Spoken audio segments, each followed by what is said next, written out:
Hey y'all. Can y'all hear me? Okay, I see my bubble moving. Hey y'all, it is Girl Talk again. What is this episode 13? How y'all doing? I hope everybody is doing well. I really do. Hold on, let me turn this off.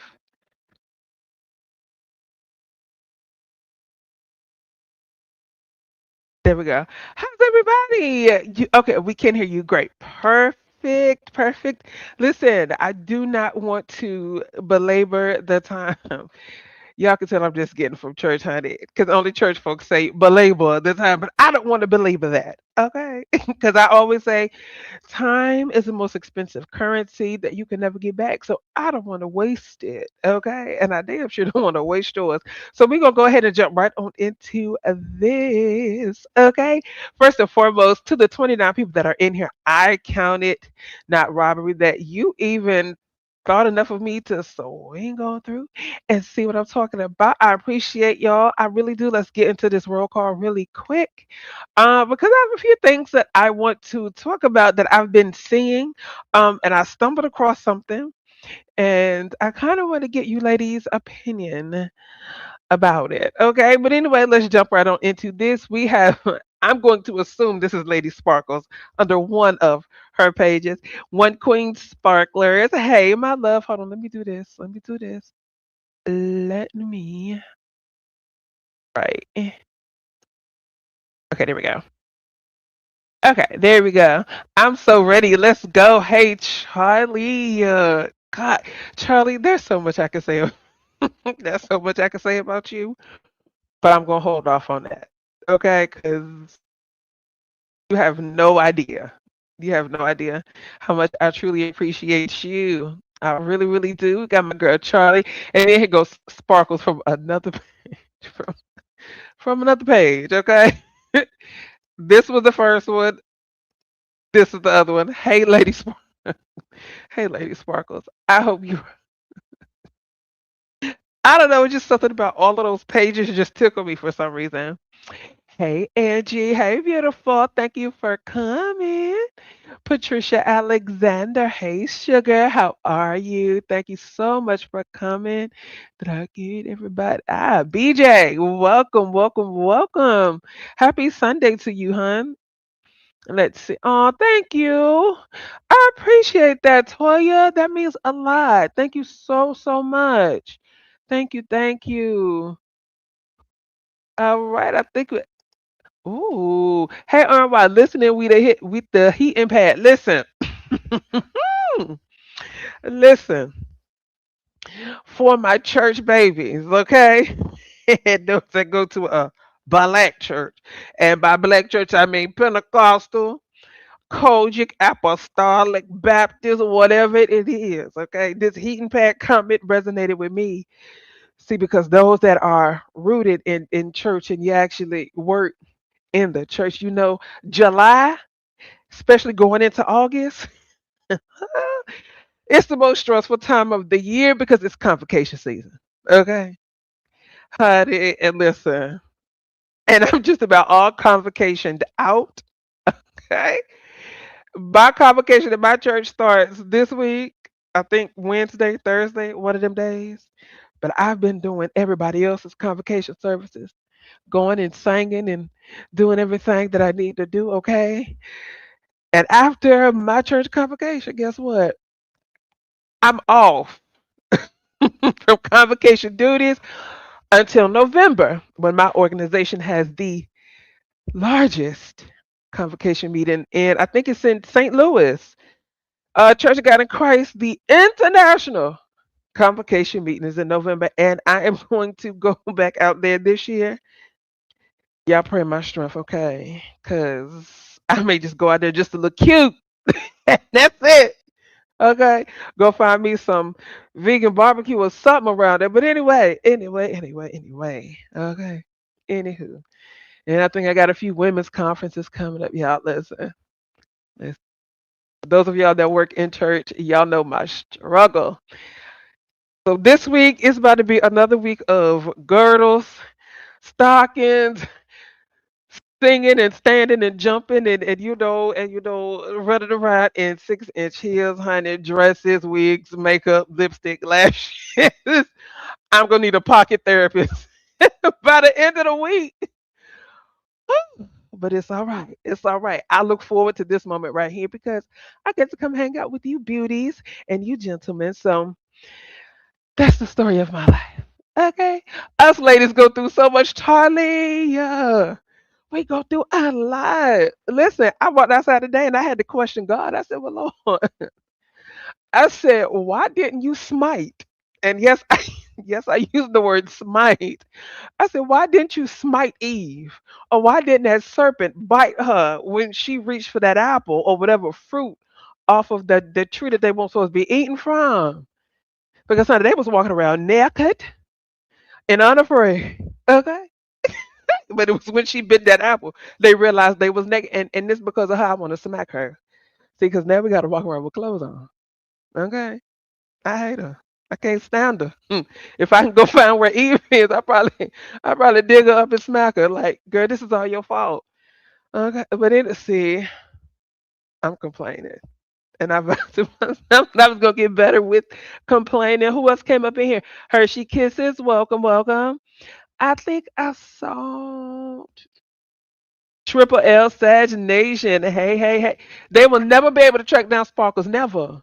Never. Because let me tell you something. Lady Sparkles can come under one live with 90 different pages. I don't know. I don't know. I don't know how that's possible. I swear I don't.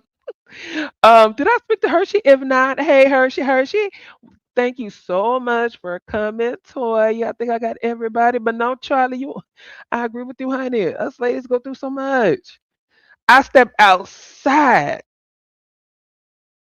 and my thoughts begin to sweat. That's how hot it was with a girdle of dress, stockings. Okay, because I was raised in the type of church. I grew up apostolic, honey. They said you can't even come into the pulpit if you ain't got no stockings on. See, my sisters that went a little wayward with it, and now they believe in wearing pants in the sanctuary. Not me so much. That makes me feel sticky. And they like to wear dresses with no pantyhose to church. I ain't like that. No, my mom used to always tell us if you ain't got no pantyhose, you better have you a pair of knee highs. What? Absolutely not. And one thing she said, you're gonna always have you a good bra, good girdle, slip, and stockings. Those are the four things that a woman needs. I'm like, but it's hot. She said, I don't care. So it's those type of t-shirts, man, that I love. Hey Tracy, welcome. I'm gonna pray for you, Aura, with this. Listen, it was hot. I get to the church, it was cold. Okay.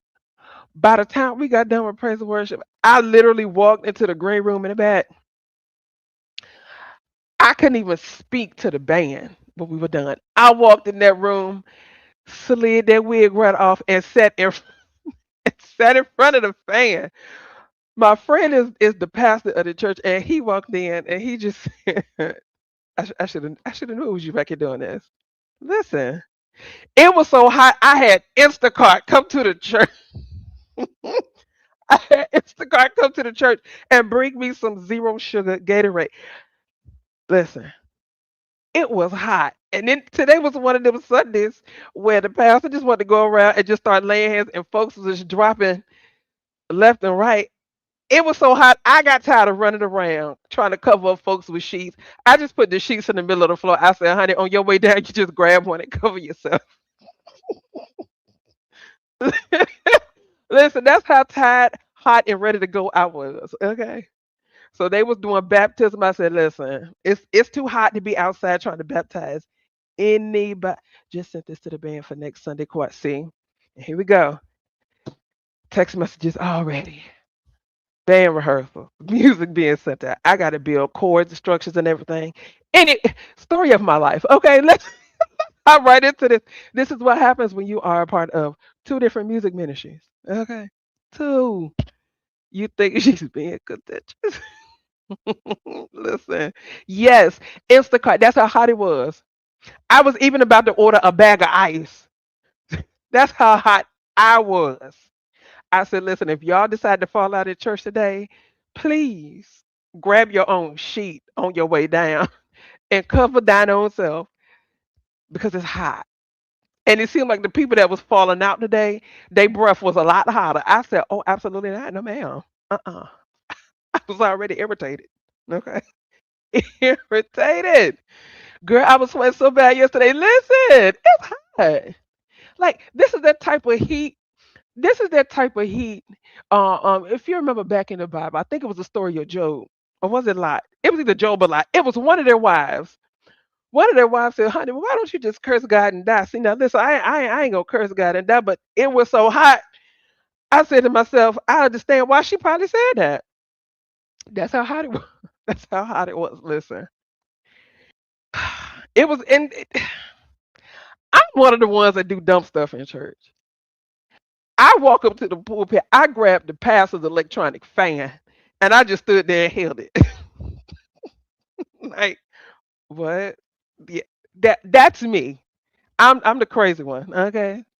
All right. Why you funny? Listen, y'all. Listen. Before I put in the order for Instacart to bring me this zero sugar Gatorade today to the church, I contemplated walking across the street to the little bodega that's right there on the corner. And then I said, well, it's a little Chinese restaurant right next to them, and they got the same kind of ice that Sonic got. And I was gonna go over there. Then I said, no, see, because if I do that, then I'm gonna have to get a vegetable spring roll, and it's already hot, so I'm just gonna leave this alone. But yeah, it was hot. It was hot. Yeah, and then they ended up doing baptism, and I knew they was gonna do baptism today because when I pulled up to the church, the baptism tank was outside. It was so hot. By the time I walked out that church, I said, y'all about to get baptized in boiling water. Like I feel like I could have put a pack of ramen noodles in that baptism tank and made ramen. Like that's how hot it was today. Like it made no sense. But anyway, anywho. Hey Tiffany. See now I'm just up here rambling. Hey Tiffany Black, welcome on in. Now if you gotta have deliveries to the church, you know it's too hot to run to the stuff. Listen, too hot. And honestly, Toya, it was so hot that I even contemplated just going ahead and putting in my grocery orders while I was already ordering zero sugar Gatorade to be brought to the church. But I said, no, I don't want to do all that because it's too hot to leave the stuff in the car. Story of my life on a Sunday. And since this is girl talk, ladies, can we chat for a second? Is it me? Or anytime you're getting ready to go to an event and you pulling your clothes and stuff out, your house is spick and span all week until it's time for you to go. And then by the time you leave, your bedroom looks like a full blown dressing room. I mean, clothes everywhere. It was clothes, shoes, stuff just everywhere. I'm just like, but wait, I was just trying this stuff on. So that's how. I mean, my God, today. Every Sunday, I go through this. It looks like an entire dressing room in my bedroom, just stuff everywhere. Wig boxes, makeup, shoes, just stuff. Okay. Anywho, who else that came up in here? That 504. Hey, Bookie. Thank you so much for coming on in. We about to get started. Yes, girl, I need me an egg seed, Lady Sparkles. Yes, girl, I need me an egg roll and shrimp. Come on now, damn. You can't listen. It was too hot. It was too hot to even stand in there and place an order. I said, so we just gonna go ahead and do this Instacart for this little for this zero sugar Gatorade. And we gonna call it a day. Okay. Yeah, here they go. They still texting. Music. Just go over it. See, we would go over it Wednesday in rehearsal. Story. Story of my life. So to anybody in here that is a part of the music ministry in any capacity at your local churches, I tip my hat off to you because honey, we go through a lot during the week. And my praise and worship team, they know you got to send me music on a Monday. especially if it's one of them worship songs where it's 5 million words. I don't listen to church music during the week. I can't. I can't because I'm gonna be all Jesus out by Sunday. And when I listen to gospel music, I'm a big quartet girl. And I ain't talking Mighty Clouds of Joy. I'm a big quartet girl. So in quartet, they got 3 words max, and they just repeat it over and over again. Okay, and they shook it and they jive it and they breathing heavy. It's easy, but all these palms up worship music that got 5 million words in just the first verse, I got a problem with that. So you got to tell me days in advance so I can really. And I'm about to tell on myself, even if they send it on a Monday, if we got to sing it Sunday, I'm not listening to it until Saturday. Okay, shut up, because I have perfected the art of saying watermelon in a mic. And nobody would ever know, just like today. Amen. Okay, we about to move this. I'm going to the class to listen about to cook dinner for the children, honey. Well, I hope your family enjoys dinner, okay? Child, what you say? Child is why I try to keep the closet so I ain't got too much to clean. Listen, listen, okay? Looks like up it is. Okay. Are y'all all right? I had to take a cool shower. That's how hot it is, y'all.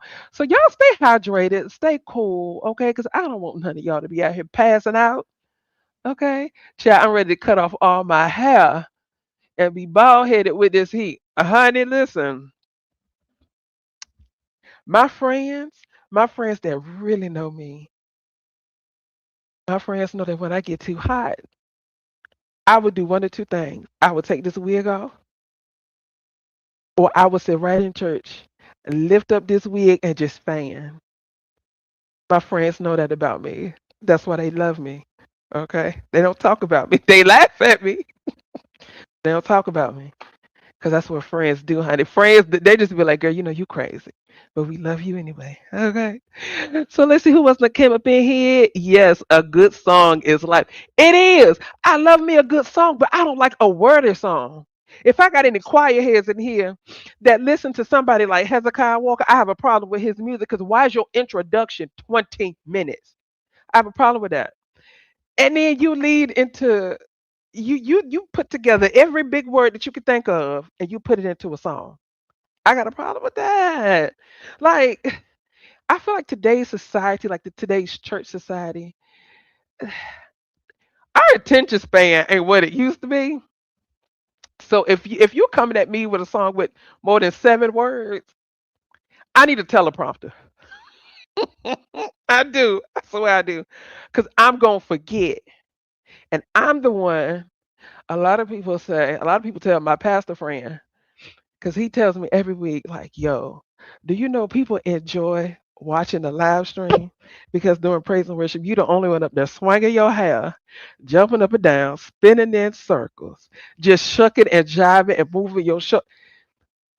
She said, he told me one day, he said, one of the ladies, she was a visitor, but she ended up old live stream. She said, I thought she was up there doing the Dougie at one point. I said, oh God, help us. So now come to find out people watch the live stream just to see me cut up, honey. Whatever gets them there, I'm okay with it. Whatever gets them there. And so today we had some visitors and they got up and they said their name and they said, well, I found out about this place because somebody shared the stream and it was a young lady on the praise team that we saw. And my kids was like, yo, I want to go to this church so I can actually see her. And then they ended up joining today. Mind you, lean in real close. Okay. This is just a secret between us. Y'all ready? Mind you, this ain't even my church. Okay. I'm just there to help with the music department. But hey, whatever gets them in the door, I don't care. So let's go ahead and let's get started. Okay. I had to go get some water. Not y'all laughing. Ah, let me see what she said. I enjoyed our conversation and I love me some Irma. Thank you, baby. And I love me some you little sparkles. All right, so let's go ahead and jump into episode 13. Now that I got all the, as they say in church, all the niceties out the way, let's go ahead and jump right on in this, right? So, as you can see by the title, first things first, protection, submission, and leadership. Okay. So, I have been live now for 23 minutes. I am going to dedicate 1 hour from right now. Okay. So, it is currently 6:19. So, by 7:20, I would like to be done. Okay. So, protection. What I would like to know from you ladies, as you all, I'm sure you all know why I chose that as the first thing to talk about. To the ladies or gentlemen that's in here, or whatever you identify as, what is protection to you all? I'm really really interested in knowing what is protection. How does protection look? And for those that may want to come chop it up.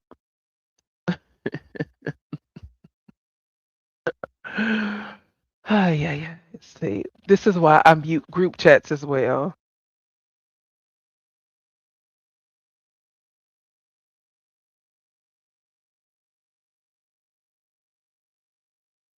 Hold on. See, now I'm about to get upset. Don't you hate when people just randomly place you in group chats?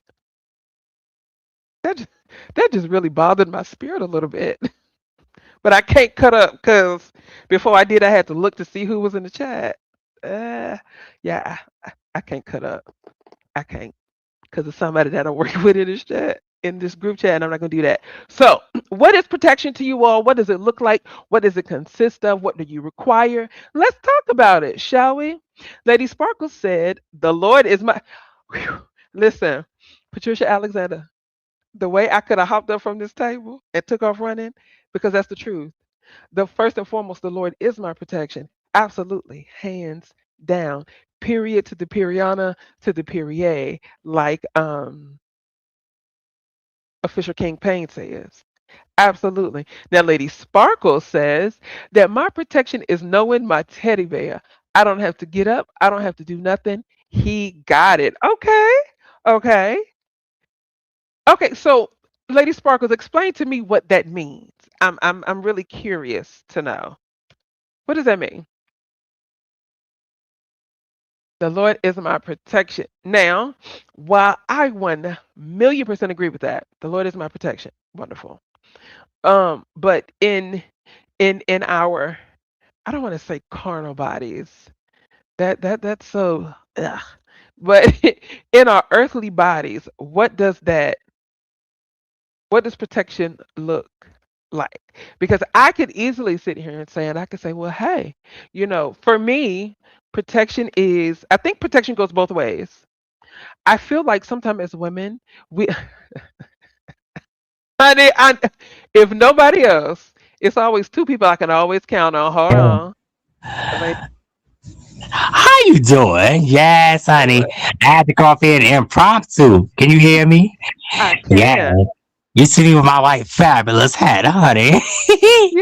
I love Yes. me to hey girls talk. Hey everybody.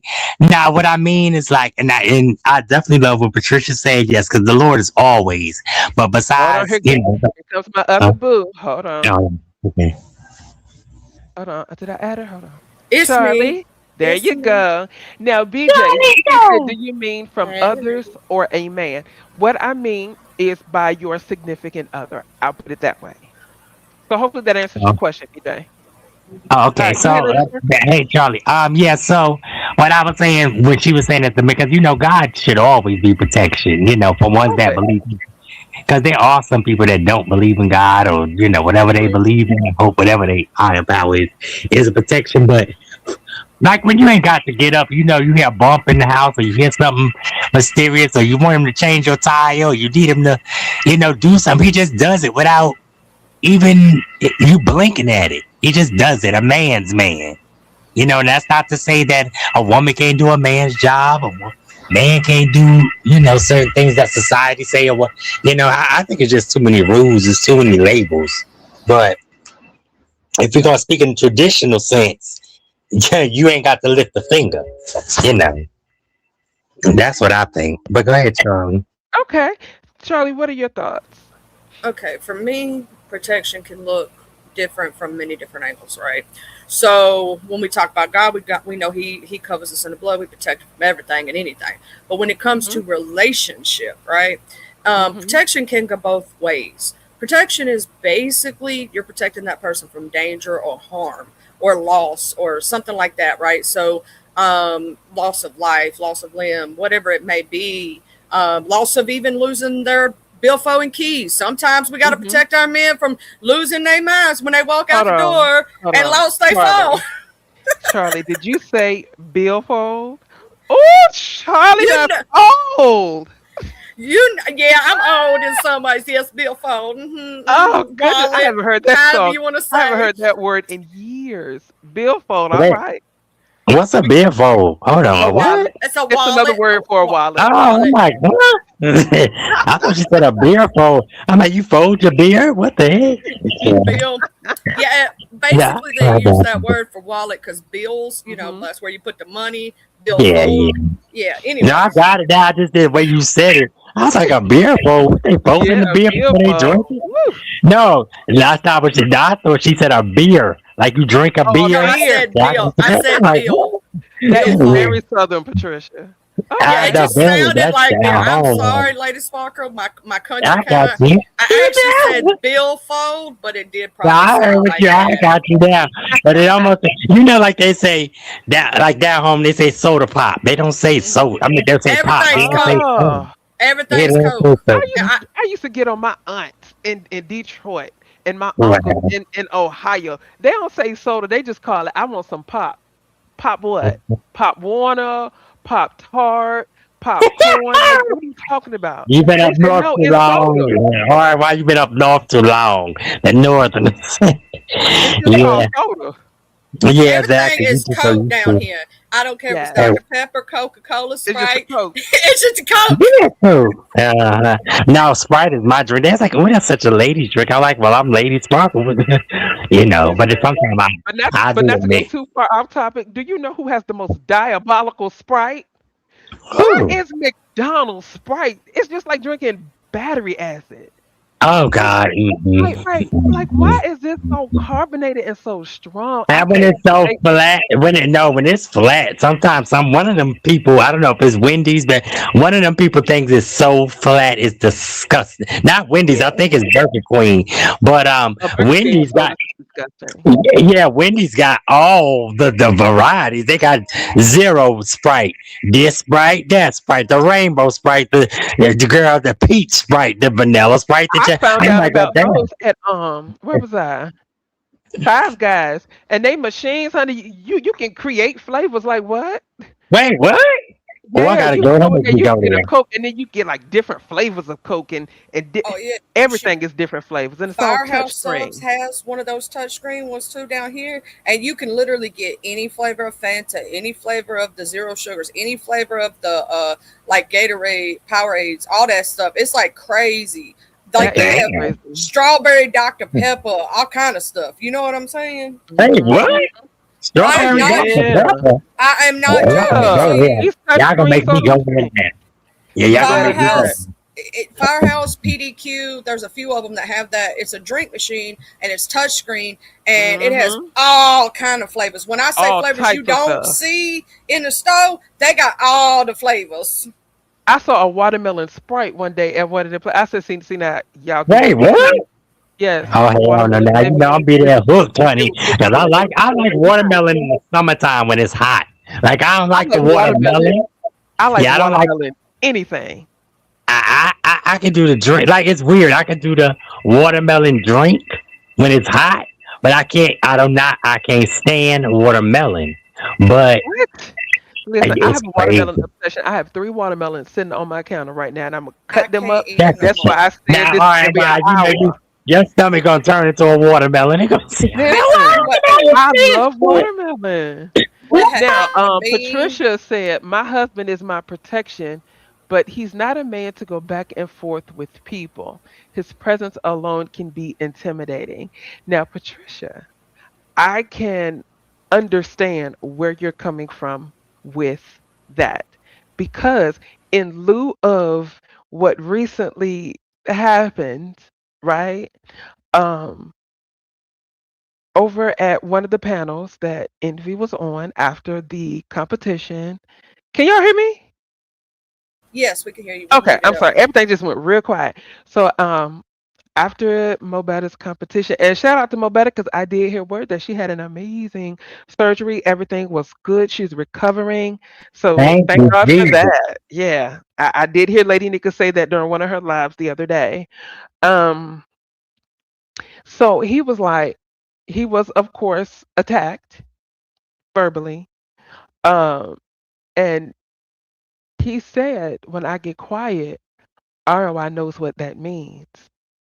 And I do because I have witnessed this man clear out rooms. When he gets quiet, that's the wrong place you really kind of want to have him. You always want to have him talking. Because if he's talking, that's just what it is. He's talking. But when he goes quiet, that's when things get a little scary. Okay. And so to some, that may seem like he was not protecting or defending me when in actuality it went both ways, because I feel like women, we when we hear protector this and that, we always seem to focus it more so on it being the man that's supposed to protect, right? But sometimes I feel like as women we also forget that we are protectors as well. And I'm not saying protecting to the point where I'm about to put on some boxer gloves and I'm getting ready to go out here and rumble with the best of them. I ain't doing that. I'm too pretty for all that. I'm not about to break a nail doing that. Are you okay? I pay too much money in taxes to be out here fighting. And Sometimes all we I got to gotta do is call protect three. them from themselves. Bingo! You have to protect them from themselves, especially when it's somebody that you know has too much to lose.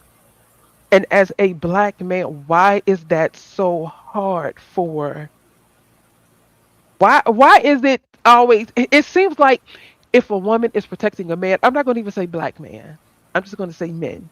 When it seems like a woman is protecting a man from themselves, why is it that it's then deemed as, oh, he's weak where he needs his woman to step in? Why is that? I think truly, I'm gonna say this and I'm gonna hop down because I gotta do something. But I Okay. love you. Thank you. I You're think it's these people's how would you say lack of, because it's like they don't understand the dynamic and maybe they don't have it, but they come They out here talk and that. say it. They come out here and say they have it. Hey, woo, child. Ooh, child. I love my Name boo. is But called yeah, that. I think they come out here and say that they have it, or they want the world to think that they have this, or either sometimes they could be envious because you have. They could have envy. And they could be Envy. They could be envious because you have it, and they truly don't have it. That's why they're looking for it in everybody else. And now I just got the light bulb moment. That's crazy. That's But an I'm gonna step down. interesting I want to hear. perspective. Yeah, it is. But I want to hear what y'all gonna say. But I'm gonna say that thank you and shout out the girls. The girls are talking. The girls are talking. Hey TLC. Hey, I want to hear what my diva let gotta say. Ooh, chat. Ooh, Love child. you. Thank you for coming, ladies. Thank you for coming, Lady Sparkle. What are your thoughts about that, Charlie? Here's my thing. Yes. I said it the other day, right? Hmm. Sometimes people see it one way and they don't see the other side of it, right? So even when I was watching it, I didn't know the other side, and I may have misconstrued because I didn't see the fact or hear the fact until y'all went live and said it that Hmm. you had told him to not say anything, to stop, to calm down, to take a breath, take a step back, because you knew where he was going to go with it. So you were like, hey, we not doing this, because you know that if he gets in trouble, that he's got a lot to lose, right? So you were like, Hmm. calm down. Not knowing that though, it would look a specific way, right? Because you don't know that y'all are having that conversation on the back end between each other. You're like, no, don't do it. He ain't worth it. You know what I'm saying? He ain't worth it. Um, But if you didn't know that, then you would see it a different way. So that's why I think people need to listen when y'all say in y'all's relationship, y'all handle things differently. He would have very well stepped up and, you know, said some things, but you knew that he ain't going. He's not the type to just step up and say, "Hey, don't do that." No, he's gonna be like, "I'm gonna do this, this, this, and this, and this to you," and things that could, you know, could be considered threatening or could be considered, you know, somebody could try to put him in jail for. So you're like, "No, don't do that," because he's Like, not. He's gonna like go if we too can be far. honest, yeah, and to be honest, like he has a home, a career, family. Like he has so much to lose, and I refuse to allow him to lose that behind a letter. And so trust and believe, it's not all good. Okay. Things are definitely being handled. Especially if And you I did not protected your start. man just like he would have protected you. You came Hey in that Mimi. moment and thought more about, hey, you know, we don't care what the optics look like to all of you. We care about us, and you cared about protecting your man more than what people think on this internet. And I'm going to say that to care more about the other person and your life and your real life over this BS on YouTube that, what, in 2 weeks this won't even be talked about. You know what Mhm. I'm saying? Like, to me, that means more that you reached out and said, "Hey, no, because you were protecting your man, and he takes care of you in real life." And to y'all, this internet stuff is just that internet stuff. Absolutely. Absolutely. And I'm the type of person, right? I don't I don't do a lot of things, or I don't have a lot of conversations that some people may want to hear in public. Um, because I remember at one point in time too, somebody was just like, "Oh, y'all don't ever argue. Y'all don't ever disagree. Y'all always agree on everything." No, no, no, no, no, no. You know, We that's something we were definitely taught, have R and Y. exactly. We were taught as traditional women that you talk to your man in the bedroom privately. You do not talk bad or talk down, or like, let's say we're in public and he say something that maybe I don't agree with, right? And I don't like the way he just came in. I'm not gonna say it right there while we in that line, and you gonna think I'm weak for that. I don't care what you think. I'm waiting until we get to that bedroom because I'm not gonna demasculate him in public. Bingo. That's I'm what it not going is. to do that. I'm going to wait till we see. A lot of people think traditional women let and our submission, as the you know, Ah, as the title states, that we are weak because we do that. Charlie, No, we, you why do you trust and keep doing believe. this? He gonna have it in his head when we get home. He gonna hear it from me when we hit that room. But I ain't gonna do that out in public. And if, let's say, my man didn't have that 20 spot to cover it, I had that 20 spot. I'm gonna slide that shit under the table and let him be the man. Okay. That part. Like, and it's nothing wrong with that. Oh my God, it's nothing wrong with that. And Charlie, you and I had a conversation. And I told you that I don't know how you do it, but we always end up thinking along the same line, which is why I titled this Protection, Submission, and Leadership, Let right? him lead. Exactly. It Now, does not make you weak at it all. doesn't. It doesn't. It doesn't, because my thing is this. I feel like in any relationship, whether you're dating, courting, married, whatever the case may be, like if it's supposed to be a man and a woman, why is the woman always taking the lead? If that's the case, she need to go be with a woman. If she gonna do all that. It's okay to let the man lead. And not only is it okay to let a man lead, but it is okay to understand that while he's leading, he ain't gonna always get it right either. And it's Oh, also he gonna F up. he gonna mess up. And here's another Woo! thing. It's okay for a man to listen to his woman when she says, "No, we ain't gonna do that. It ain't worth it. You got more to lose. Step down. We gonna walk over Mhm. here." Even if it hurts him a little bit in that moment, would you rather your significant other be in jail, having to pay them fines, all this other stuff, or would you rather get him home and calm him down and maybe suck his soul? I'm just saying. Charlie! Ooh. I'm I'm just so glad I saying. was not drinking water. I was not expecting that from you. I'm See, even church telling girls can you. get down. See, that's what's. Can. Okay. Why you Mm-hmm. think we got all these children running around the church? Yeah, Okay. I'm telling you. Now, TSW said, when I had an issue with the male blogger, my husband did step in, but he didn't argue over the internet. He simply popped up near his dang TSW. Woo! He simply popped up near his home and offered him a sit down conversation. That yelling is for kids. Bingo. That's exactly my point right there. That's like if he is in his 40s. Like, really? Come on. Like some things, and my thing is this too. Sometimes with all of the yelling and the this and the that, you're yelling. I feel like sometimes a lot of people yell in an argument because they know that their argument is pointless. It's based on bull crap, and you just want to be heard. Like Mhm. you're not arguing for trying to come together with the reason and like, okay, what can we do to move past this? No, you're arguing because it's baseless and you just want to fight. You being loud does not mean you have a point. It doesn't. You can be loud and wrong. Loud and wrong. Loud and wrong. And my thing is this too, right? This goes back to the whole protection thing. Women, it's okay to step in and say, hold on, you may want to pipe down and you may want to chill out. Let's go back to the drawing board, like LA Mass Choir album back in the 90s. Let's go back to the drawing board and let's try to shift our focus and handle this a different way. Okay?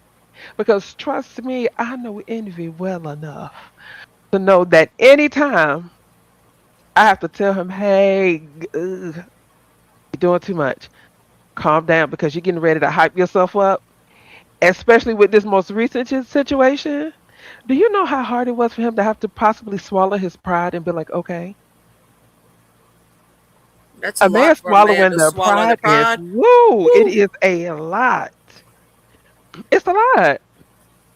And if women don't understand That's emotional that, intelligence, though. okay, To be able to swallow your pride, because pride is one of, and ego is two of the hardest things listen, to get through, right? But if you can listen to somebody and love them enough to listen when they say to drop your pride or drop your ego and think beyond that, right? yep, That's emotional intelligence to say, oh yeah, you're right. You know what? If I do this right here, I'm gonna wind up over there, and I don't need to be in that situation. Thank you for being exactly. my reasoning when I can't reason. Because here's the thing: when you angry, and everybody knows this, reasoning goes out the window. It done Out the went out the window. window, walked down the street, around the corner. Exactly. So if he's angry and going off, I'm angry and going off. Where's the reasoning? There isn't any. So sometimes I feel like it's better to have one hot head than two. Mm-hmm. And that's kind of where that came from. And then too, some people, and I have to kind of agree with Sparkles on that. Lady Sparkles said, some people probably had an issue with it because they don't have that in their real life. I'm not speaking to what these people have, but that statement makes sense. And if it applies to whomever it applies to, then be it therefore resolved. It applies to you. You know what I'm saying? If So it it's don't, like, let it fly. exactly. So just because he's not, hold on. And Charlie, Mm-hmm. I also said that let's say hypothetically he did step up and check him on that particular live. I said, do you realize how many other lives that there will be?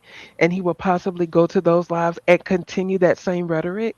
And do you expect for him to put a tracker on him and follow him everywhere? Because then if that happens, oh, well, why you stalking a man? Why you doing this? You popping up.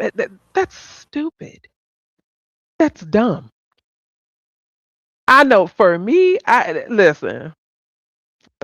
I'm not about to be following you. I'm not about to be following you everywhere. Like that, that's crazy. So I'm going to do the next best thing, which is doing what I have to do, doing what we have to do, and that's just what it is.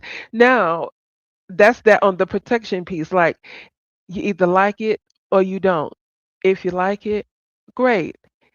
If you don't, take a long walk off a short bridge. I mean, I just don't know what else to There's say I'm to gonna say that. this with y'all. That's y'all stuff. If you are happy, he is happy with the way that was resolved. Why is it an issue for anybody else? Because that's y'all. You know what I'm saying? Like, I understand they can have their opinions because it happened online, right? Mhm. Everybody can have one.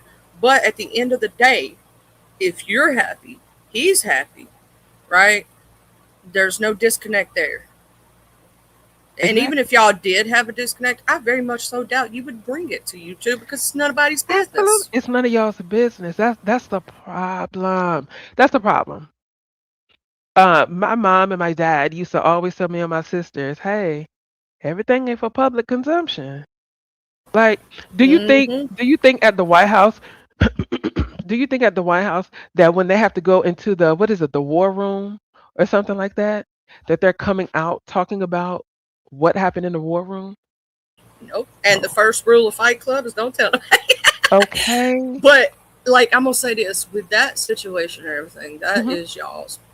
And I think that just people getting the understanding that you told him to step down.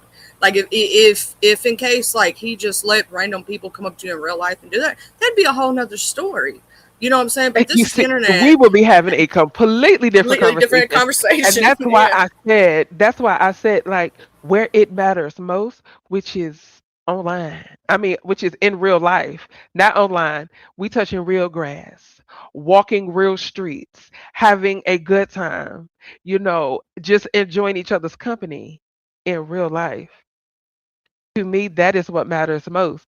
And I said this before, I can walk down the street with him hand in hand with my eyes closed and money tied to my shirt, and I ain't got to worry about nothing. Okay. She says she Trust could have me. on a string. She ain't gonna do it, but she could have on a whole string bikini, and she ain't got to worry about nobody touching them booty cheeks. I'm just like, Nothing. Okay. I ain't got to worry about nothing. And that's where it matters the most.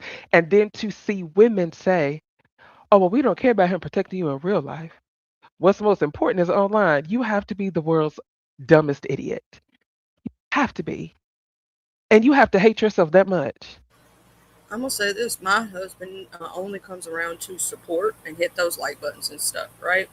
Nothing does not get involved in anything. Does he know about it? Yes, because I talked to him about some of it, right? Has he heard like something while passing by to go to the bathroom? Yes. Has he wanted to jump up and say something? A couple times, yeah. Because especially if a guy hits on me and says something out the way, you know what I'm saying? And I've had that happen. But he knows I'm going to correct it, and he trusts me enough Yeah. to know that. So I'd be like, "No, baby, let me handle it. This is my sector. These are my people. You stay out of it." And yeah, I've had two women who they know who they are came up and told that one dude to go on about his business. Um, You know what I'm saying? But my husband wanted to say something, so he still loves those two women to this day, to death, and Right. calls them his faves because he's See? like, they did what I could, what I wasn't able to because you asked me not to. And Right. see, he respected me enough, and that's why I'm saying this. Is he respected me enough not to do that? Just like when you asked Envy to don't do something, he respected you enough. That shows a level of respect for his lady to I listen. agree. Because sometimes men don't want to be listening to us, child. You know how they be. They be like, Okay, I'm going to do what I want. men, they like to puff up. They just be like, "No, I'm the man. I got this." Okay, all right, we'll see. But and I remember one time we went somewhere. We went somewhere. I can't remember where we was. And when we walked in the building, I looked over at Envy. I'm just like, I'm thinking to myself, what the heck is happening? And Envy's head is always on a swivel, always making sure I was good, making sure I ain't need nothing, checking out the area, making sure everything was copacetic. You know what I'm saying? Like, it's stuff like that. And so me, I'm such a I don't want to say wanderer, but that's the only word I can think of. When I go to an area that I'm not too familiar with, I'm the type I like to just Go, just walk and see what's out there. And, and I was so excited that I started walking down the street with him, and he was just like, what are you doing? You get on this side. You let me. My bad. Okay, I got you. Oh, he put you near the inside. Yeah. Mm-hmm.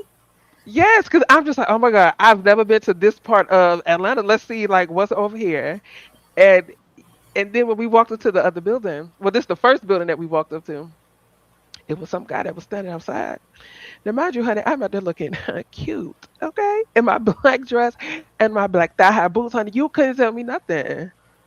And so when we walked up, the dude kind of made like a little snarky remark. If we stopped, if you looked at him, and the dude just went ahead and minded his business. He chin I checking. said, I'm okay. gonna tell you what that is. You look a person up and down, and you staring them in the eye, and you wait for them to drop their eyes. You see what I'm saying? That's why I say, hey, Voodoo Queen, welcome, baby. Hey, Lady Hey, Red. Hey, Lady Voodoo Queen. Red. That's why I say in real life, where it matters, like chivalry is not dead. Listen, it's not. It's not dead. Chivalry is on life support, but it's not dead. It's not. It Not as so last sport track. is over there in ICU. Like that's where it's at. And it's because, and I feel like that's because today's women, I can't say all. I'll say today's modern women. They see the IG models and they see all of this, but then they also see the disrespect from their significant others, and to them, they think it's cute. I guess they say it's better to have a piece of a man than no man at all. Listen, honey, if Mm-mm. that's your testimony, that's your ministry, baby, you go forth and you be great. Okay? That's just where it is, which kind of leads me into the next thing. And Charlie, you kind of hit on this, and I hate when we are on the same accord sometimes. I'm just like, damn, how Charlie know this? You talked about submission and traditional women and things of that nature. Now, I was watching a Kitty Rose conversation. It was with, I want to say his name is Trip Fontaine. I may have his Oh name yes, wrong. I love Trip. Trip. Yeah, he's the one with the Ah, beard. yes, the one with the beard. Okay. And so she asked him about leadership and submission. Okay. And his response to that was, unfortunately, in today's society, leadership and submission, when it comes to relationships or whatever the case may be, is kind of non existent because it isn't rooted in anything foundational. And so when I heard that, my ears perked up, and the inner church girl in me was like, I heard Trip left. Oh, honey, I heard Trip left, and my heart broke. Okay. Yeah, my heart broke because I I'm so actually heartbroken about that. I I love his like, point of view. yes, and I loved when Trip and Kitty kind of bounced off of Bounced each off of other. each other. They had I such a love, great energy. I would love to see. yes, This is just. I love all the other people. Don't get me wrong, but I would love to see Kitty Rose, Trip, and Kita, and then the I didn't know guy with the Kitty was whiteboard. bipolar. The guy with the Oh, whiteboard. I would Mike, love to see just Mike, those four on a panel. I swear to God, those four. I just need those four. Mike The does it rest for of them me are every cool, but time. I Mike love does it Mike for with me his every little time. board. He That, makes me you know, say laugh. he'll just run it on their board and turn it around, and Ace the metaphor would be so tickled. So tickled. But but what Trip Fontaine said about how submission and leadership really isn't rooted or grounded in anything foundational. The inner church girl in me immediately thought of the, I can't remember exactly where in the Bible this is. It says, how can two walk together unless they agree? And then I thought about the scripture where they talk about being unequally yoked. Okay, boom. Now, Charlie, you're a Christian just like I am. Yes, ma'am. My thing when it comes to, and I've said this publicly on here, when it comes to religion and beliefs and stuff like that, I typically do not argue about who someone decides to serve, because my thing is this: as long as you are submitting yourself to a higher power, cool. That's just a step in the right direction. Because when you submit yourself to a higher power, that means there's something in you that says, hey, I know I need a little guidance in my life, whether it's God, whether it's Buddha, and or anybody else. I can respect that, right?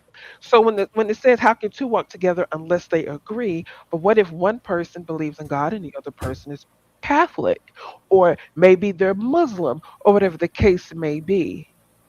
Do you think that submission and leadership is the same across the board, no matter if you are raised Pentecostal or you're raised Muslim, or isn't the foundation of leadership and submission kind of universal and the same? I believe so, and I'm gonna explain this. Okay, My Patricia husband, said no. I'm interested in knowing and why no, I'm Patricia. I was raised in a little bit of Pentecostal, a little bit of Church of Okay. God, Church of Christ, basically all of the, You was raised in you know, Church of God? yeah, Church of God, Church of Christ. I was raised in Pentecostal. I've been in the Southern Baptist, because there is a difference. The I know a lot of people that undenomination, was raised baby. COG. I've been Wow. to Methodist churches. I've been to pretty almost everything. I finally went to a Catholic mass to see what it was like because I had never been. Because down here most of us are Protestants, right? So we different Right. kinds. And Hmm. now for a very long time, the three biggest I went to was I'd say Church of Christ, then it would be Pentecostal, and then Southern Baptist or Baptist. That would be the three big that I've been to the most in my lifetime. Okay.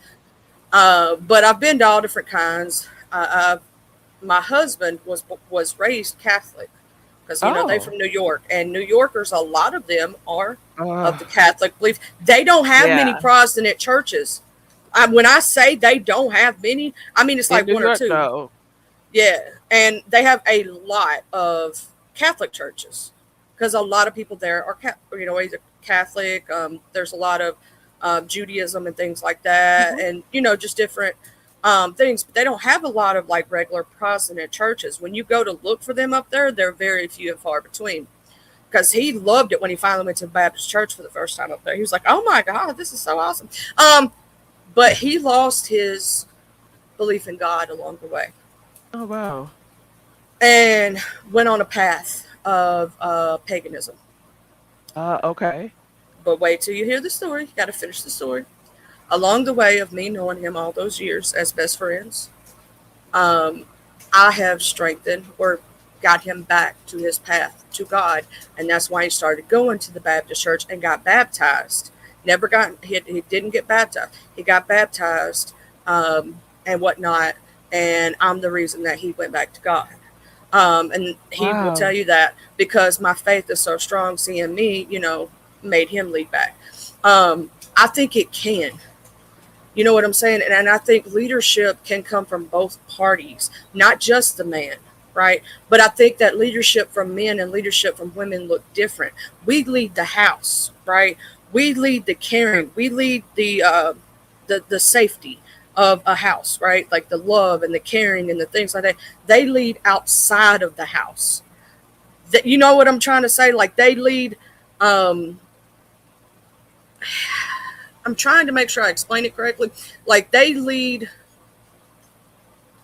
not just like financially, physically, Right. and they lead you when others, like out here versus the woman leads in here. But you don't see us lead because we let him take the credit for it. You don't see it because we talk to him behind closed doors, right? Right. You don't see our leadership, but we do when it comes to a relationship wise. Our leadership is us talking with him and having that companionship enough to say, hey, you know, um, let's say I'm trying to think of an example. So let's say that outside the house, something's going on and he's got to go out there and make something right. Hmm. Well, you'll see him doing it all. You don't see us like he's out there telling the construction workers what to do, all this other stuff. You don't see us, but we done talk to him in that bedroom about what we want done, how Right. we want it No, that's placed. true. all Right, those exactly. things, right? And he done took Exactly. our what we've said to him, and now he's leading that way. So a lot of people look at traditional women and think, oh, they just let him run all over him, tell him what to do. He runs everything. What you don't see behind those scenes is that woman's taking that paycheck. And she's the one that's doing the budgeting to make sure that household runs. What you don't see is when she has a disagreement with him about something, she don't say it in public or in front of you. She waits till they go to that bedroom and she talks to him about it, right? She tells him, you Right. don't see her. Hey, You Ron see all the P. submission and going, okay, baby, let's wait. You know what I'm saying? You don't Yes. see all that. So you think he's running over when he's not. Mm. And a Nope, lot of not at men all. who respect their traditional woman won't do that anyway. But if that, let's say they do, they feel like that put you. Sometimes we need. I'm not saying I need to be put in my place because I will cut a hoe. Yes. And sometimes I need my man to tell me, calm down, go to the car. So you think that he's being rude to me because all you see is him telling me to go to the car and shut up, right? That's all they see. What you don't know is he knows that I will go crazy and wind up in jail. So he's telling me to go to that car so I won't get in trouble in a loving way, even though it sounds stern, because he knows if he don't get the stern, he ain't getting through to my brain at that moment. Right. So you That think goes he's being right back to what disrespectful we were talking about protection. You see how everything goes hand in hand? hand in hand. Thank you so much, Ron P. I appreciate that, baby. Thank you. Hold on. Patricia said, well, I apologize for my remarks Oh with no no, explanation. No, you're baby. fine. You're Women fine. I'm do just waiting lead. for you. Yeah, I'm just ready for you to, just kind of expound on that because women do, they lead. They lead. Now, I'm getting ready to say this, and even I have an issue with this as well. Since we're talking about women leading, you know how they say, "Oh, women aren't supposed to be preachers. Women aren't Oh supposed God, to." girl, how'd you just read That my mind? see, we just naturally do that, and I think that is to me that's weird. That's weird because if a man what's the song? Anything you can do, I can do better. I can do And I anything do better than anything you. better than you. No, No, you you can't. can't. Yes, I can't. That right there. Um, so like if we don't have the men that are qualified to lead in certain situations, then I feel like it's the woman's place to kind of step up and be like, all right, I'm gonna take the lead on this and it's okay. Can I say And in something? Tell 2026, you I something. want men to understand that it is okay. Now It's in the okay Bible for it says women to take the lead and for men to just sit back. It's all right. it's all right, we got you. And but here's the thing: in the Bible, it does say that women can't be preachers, but they can be teachers. And That's in my true. instance, here's the question that I then come to question: in today's world, what's the difference between a preacher and a teacher? Ain't they the same thing? Okay. Okay, so Charlie, you from the South, so I don't know if you ever heard this term, but back home in Texas, whenever the preacher would get up to teach, I don't even know why I even remember this term. My friends would just blurt out and say, "Oh, treach us in here," and I'm just like, "Treach," and it's just preaching, but you just take the letter T from teaching and just replace it with P, and I'm just like, "Oh, That okay, makes good sense. I that like makes that one. sense." And so to answer your question, there really is no difference. Now, me personally, I think the only difference between preaching and teaching is simply one word: volume. Volume. Because let's take Joel Osteen and TD Jakes, for example.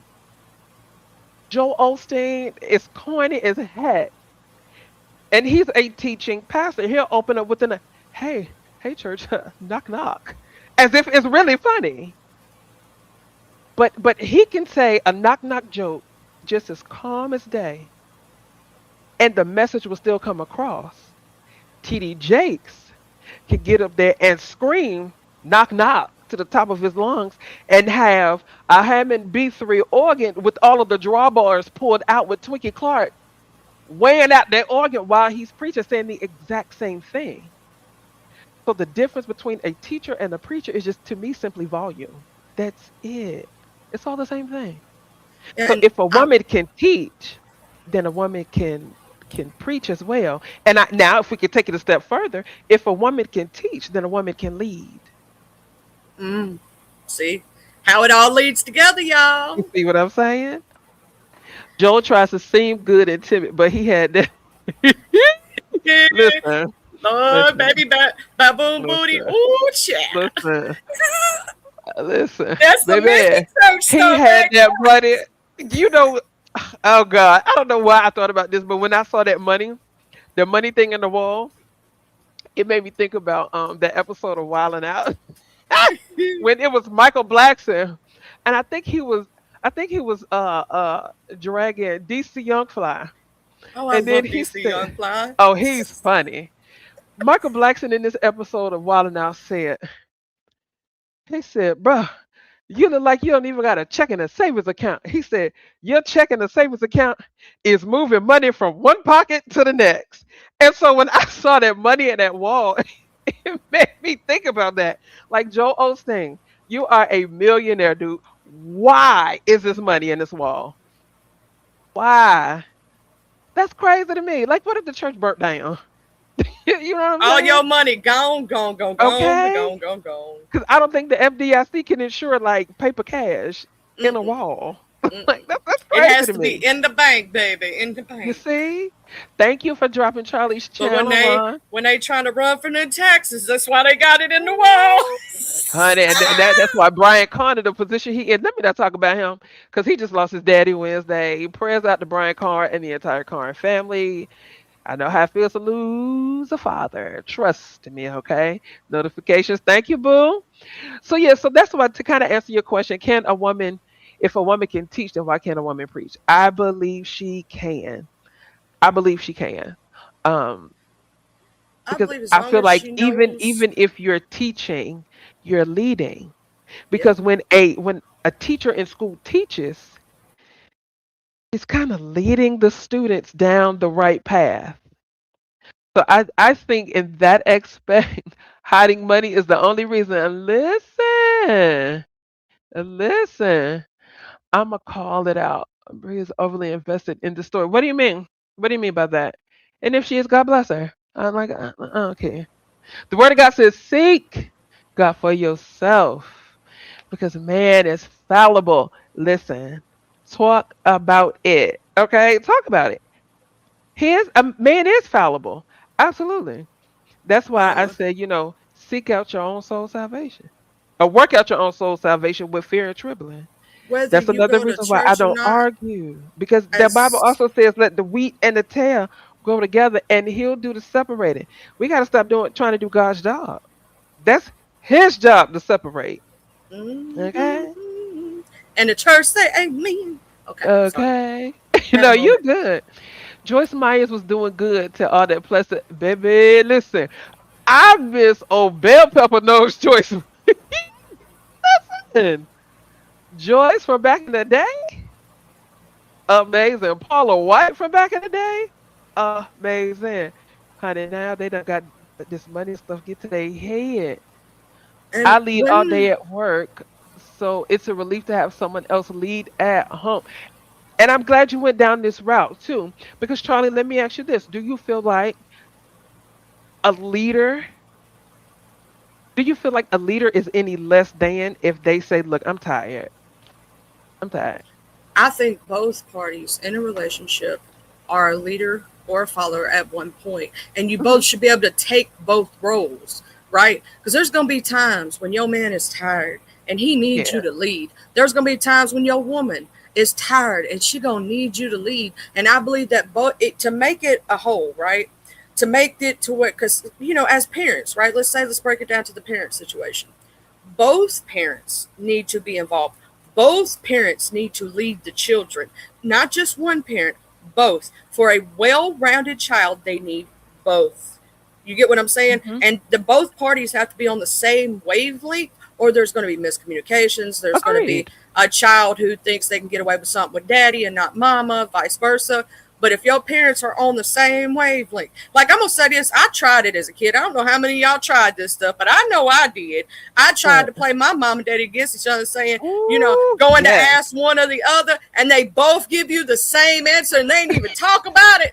How they do Okay. that? How they? Listen, my mama would say, "Go ask your daddy," and then I go ask my daddy, and my daddy be like, "Go ask your mom." Listen, and they did, and I feel like they did that to tire me and my sisters out. Because after a while, we just stopped asking. and Yeah, then it and got to the point where we would ask sometimes our aunt, and then we thinking we talking to our aunt to mess around and called our mama like, "What you doing?" you think you're trying to get away with something. They all on the same accord too, and Yes. they all tell you no at the same. Like I still don't know. I still don't know how my mama saw through that wall when I was trying to steal that cookie out the cookie jar. I still don't know Okay. how she did it. Mamas Sure. and daddies. Was this on Barney? Who stole the cookie out the cookie jar? Jar. I tried to steal the cookie out the cookie jar. I got caught and almost Oh, threw it. listen, I don't know why that popped. I don't know why that popped in my head. Ron, it never worked for me and my sisters. I promise you it didn't. But you know what did work? You know what did work? My baby sister, honey, she was the baby, and she Y'all put her always up to got her it. way. Honey, we be like, "Ooh, go ask mom and daddy this," and then they were so smart. They would be like, "We know your sisters told you to come in here and ask us for this, cause that ain't even something you like." Like, dang, like My mama it's got never that. worked. My sister tried that with me, and then my mother, your sister asked you to do this, didn't you? Yeah. See, now Voodoo Queen said a good leader knows when to ask for help and to recognize those around them that are strong enough to take the lead and allow for rest. I agree with that. I definitely agree with that. It is okay to say, look, hey, you know, I'm getting a little weak, I'm getting a little weary, and I'm getting a little worn. I'm gonna need you to step up, and even to kind of tie all of this back into a relationship, whether you're dating, courting, or married. Now, I will also say this as well. I will say this as well that some of these things I feel like you should not do if you're not married. My opinion, because giving away marital benefits defeats the purpose. Okay, sometimes you gotta make a nigga work for it. You know what I'm saying? So, You but got I to. definitely get what you're saying with that, and I totally agree with that. Children forget we were children before. Listen, okay? Listen to me. Only difference is now I feel like children of today's society, they're a little more craftier than when we were children. That's it. They're just a little more craftier. That's it. Hey, little No. Mama Obama. Hey, little mama, welcome, baby. Little mama Obama said, I'm not the leader in my home. My husband is the leader. And if he defers to me, that's still not me leading. That's baby. And I was getting ready to go right into this word, help mate. I love how y'all are all in my notes today. Jeez Louise. I can agree with that. Because if we were to go back to the beginning of time, um, they say Adam and Eve. At first it was Adam, according to the Bible. You know, what the Bible that I read and a lot of other people read that it started with Adam. God saw that Adam could not do things alone. So if God back then could see that a man can't do this by himself thousands and thousands of years ago, listen, that automatically should let a man know, hey, if you could do it by yourself, you Adam wouldn't have had to go to sleep and God had to snatch a rib out and make Eve. Because even God knew that a man would need a helpmate at some point. So I'm so glad you went that route, little Mama Obama. I love this chat today. That is a very good viewpoint. Absolutely. Because it's and I have to agree with her as well. It's okay to not be a leader as a woman in your home. However, it is okay to be a helpmate. Now, let me kind of flip everything around. Little Mama Obama. should something happen in the home, right? Where maybe, let's say, a job was lost or something happened to where your significant other or your spouse could not work or could not provide. I'll use that word. Couldn't provide for the house, and then you had to step up and you had to take on the reins and be like, all right, I'm in control now. Let's make this happen. We a team. We a team. But I know you down right now. So I'm gonna go ahead and I'm gonna lead this house to the best of my ability with your help and with God's help. So in that instance, little mama, do you see it then transferring from being a helpmate to then being the leader? Or would you still consider him the leader even in his down moment? That question just made me a little happy myself. Hold on. Are you a leader even in your down moment? I also, Miss Angie, what she says on the head and the neck, I understand that instance, you're the one that's the moving part. I always like to say myself, the way that I say it is, he's the head, I'm the heart. Without me, the head can't operate, but without him, we can't think, right? So he's the head, but I'm the heart. I'm the heart of the household. If you think about it, most women, we're the heart of that household. If you took us out, there wouldn't be no heart in that household. And when we think about a Absolutely. heart, what do we think about? The love, the caring, the goodness Mhm. that we put into our household. That's why I like to say Hey, it that John. way. Okay. Okay. I can respect it and I like that. But no, I definitely understand both sides of the coin, not from personal experience, but I understand the helpmate aspect of it, and I understand the leader aspect of it, right? So now when it comes to, let me ask you this, Charlie. When it comes to submission and leadership, how do you think those two go together? Well, see, you have to submit your will, right? And for a leader to be a good leader, you have to submit your will to them, just like for God. We submit our Hey, will to thank Him you. for Him to lead us in our right directions. And if we don't fully submit, how can He fully lead us? And some people fight that leadership, and that's why they wind up in these messed up situations because they had thought in their own mind what they was going to do and didn't listen to the leader, and they didn't submit. But when you submit fully to God or to your husband, and you let him lead, and he has good intention, and he's a good man, he gonna lead you in the right direction every single time, just like God will. Okay, all right, I like that. Storylines for content. Welcome. Will, what you mean by that? I appreciate you stopping through, Ghetto. And if Mrs. Ghetto is listening, tell her I say, hey, Mrs. Ghetto. No, okay, I'm out. I'm out from Girl Talk. What up, ghetto? Love you, Ghetto. Thank you for stopping by. Oh, can I say something? Miss Yes, Ghetto's so pretty. Okay, I just she want to let is you know you did that gorgeous. thing. You did that thing. You got a She's good one gorgeous. too. He got a good woman too who be packing his lunches and doing cute little notes and shit. Okay. I saw her. I said, That's true love. I'm like, oh, Ghetto better not you ever better mess not up. mess this one up. You better not mess this one up, or we gonna whoop She's your tail. stunning. She's stunning. I am so happy for Ghetto. Hey, Leslie, welcome, baby. Hold on, somebody put something in here. I wanted to read it. That's why being equally yoked is important to me. Okay, so let's pull up equally yoked, cause honey, this thing here, I'm gonna tell you equally something yoked. about it. You Yes, gotta. ma'am. It's like a balance. Like when you look at those things that have where you put one weight on one side and one on the other, right? Equally yoked is similar to that. But like where Hmm. you falter, I may rise. Where I falter, you may rise, and together we make a whole, right? We got to know what each other.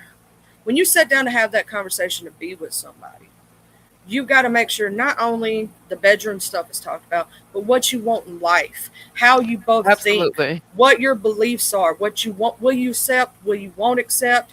You got to know how most relationships fail because of terrible communication. Yes. Communication is key in everything that you do, whether it be friendships, whether it be relationships, whatever it may be. But Hmm. communication is key, and y'all got to sit down and have those hard conversations, really get to know each other, build that foundation so that nobody can make your house crumble. Oh, that is the honest to God truth. I couldn't agree with that even the more, right? Now, one thing about me, growing up in church, I always heard, oh, a man and a woman should be equally yoked and blah, blah, blah, blah, blah, right? And I can admit that I was one of those ones that always heard it in church. And who I'm really about to tell my age. I don't know about any of you other ladies or gentlemen in here that grew up in church where they had purity classes. Oh, but that was the number one thing that they always shoved down our throats. Be equally yoked and blah blah blah. And I'm just like, okay. But nobody really talked about what that really meant. Um, and so it wasn't until recent that I've researched what being equally yoked mean, and then it broke down what where yoked came from. And it comes from a farming metaphor or something like that, where it was like two oxen or two cows or something. They were joined by a wooden frame, which they call a yoke. And the yoke was there so they can kind of pull the heavy load together. I want to say it was an oxen, is what Yes, I you're looked right. up. It was an oxen. Uh, I thought so. And they've got to pull the plow, they got to pull the thing. And if they're not You're not together old, so it's and fine. even one is off, right? That's going to mess Hmm. up the pull. They're going to hurt the other one. They're not going to do well. It's Exactly. not so that when they equally yoke, the yoke is it's not talking about an egg, it's talking about a piece of wood Listen, that listen. literally I holds two used to think oxen it was an together. egg too in purity class because they never talked about it. I'm just like, okay, so we got to be two eggs, like what? So I had to literally do the research and figure out what the yolk was, and that's what I found out. And I'm just like, okay, now that statement makes a lot more sense because I can only speak for the black church because that's all I know. In the black church, honey, we are good for just spitting out statements, but not giving context or not exegeting what that statement really means. And we're saying it, and then people in the audience is screaming and hollering, "Oh yeah, that's right!" But they don't even know what it means themselves. Think about it though in retrospect, okay? Hmm. When you think about the two oxen pulling the cart, and that thing is called a yoke that goes across them, Hold on, right right? quick. I want to address Lil Mama Obama before I forget. Lil Mama Obama said, no, he's the leader even in a down moment because I have enough faith in him to know that the down moment is just a Listen, okay, the way my brain works when I'm reading stuff, songs just randomly pop in my head. For those old school gospel heads, I want to say it was one of them whinings. They have a song. What is it? Ain't no need to worry what the night is going to bring, because it'll be all over in the morning. Now, if we can kind of back that up with a little scriptural context, okay, weeping only endures for a night, but joy definitely comes in the morning. So a down moment is just that. It is just little Mama Obama, honey. You don't understand how much this statement is like really blessing me right now. I really appreciate this. And then she said, I'm going to hold us down until we come up and he overcomes what had him. Listen, they don't make them like little Mama Obama no more. They don't. They don't. And I'm going to say that because on the way to church today, I was listening. You know how like you start on one short and then you just put the phone down and the shorts just keep rolling. Stumbled across a comedian. I want to say his name is Marcus D. Wiley. I want to say this is what his name is. Christian comedian. And he said something that kind of rubbed me a little bit the wrong way. He said, um, my wife held me down for 5 years, before we got married, and I made a vow to her that after we got married, I was going to hold her down for life. And then he began to talk about how his feelings was hurt because she came out and told him, you don't do nothing around here but pay all the bills. And he said that hurt his feelings. So if you held this man down for 5 years and he made a vow to you to hold you down for life after y'all got married, and that's what he been doing since 97, that would be the last thing that should ever come out your baby. I wanted to hop down in them comments and go smooth off. But I said, no, I can't do that. But no, I definitely agree with that. A down moment is just that, it is just a moment. And what she said, I'm going to hold him down until we come up and he overcomes what had him down. I This is my favorite Doesn't that statement. what sickness and health means? But I Doesn't was just that, about to I get into mean, that during because good, bad, them vows say a lot, and this is why I don't understand why people idolize these reality stars, because it reminds me of when Nene Leakes got married again to Greg. She was giving her vows, and the dude said, I'm not gonna say the dude, the wedding officiator said, in sickness and in health. She repeated it, and he said, for richer or for poorer. He said, huh? for better or for worse. She said, no, no, no, for richer or for richer. I said, huh? Wait, what? Now we can't change that because Okay, because to me that says a lot. That that says means you if really he only in gets it for the money. poor, that means if he gets poor, you're gonna leave him. Exactly. And so I had this conversation with my best friend, and I asked her what she thought about it, and she kind of gave me a different aspect of it. Perspective. And when she started, she said, "Now," she called me by my nickname, that you always throw scriptures in my face, so I'm going to do the same for you.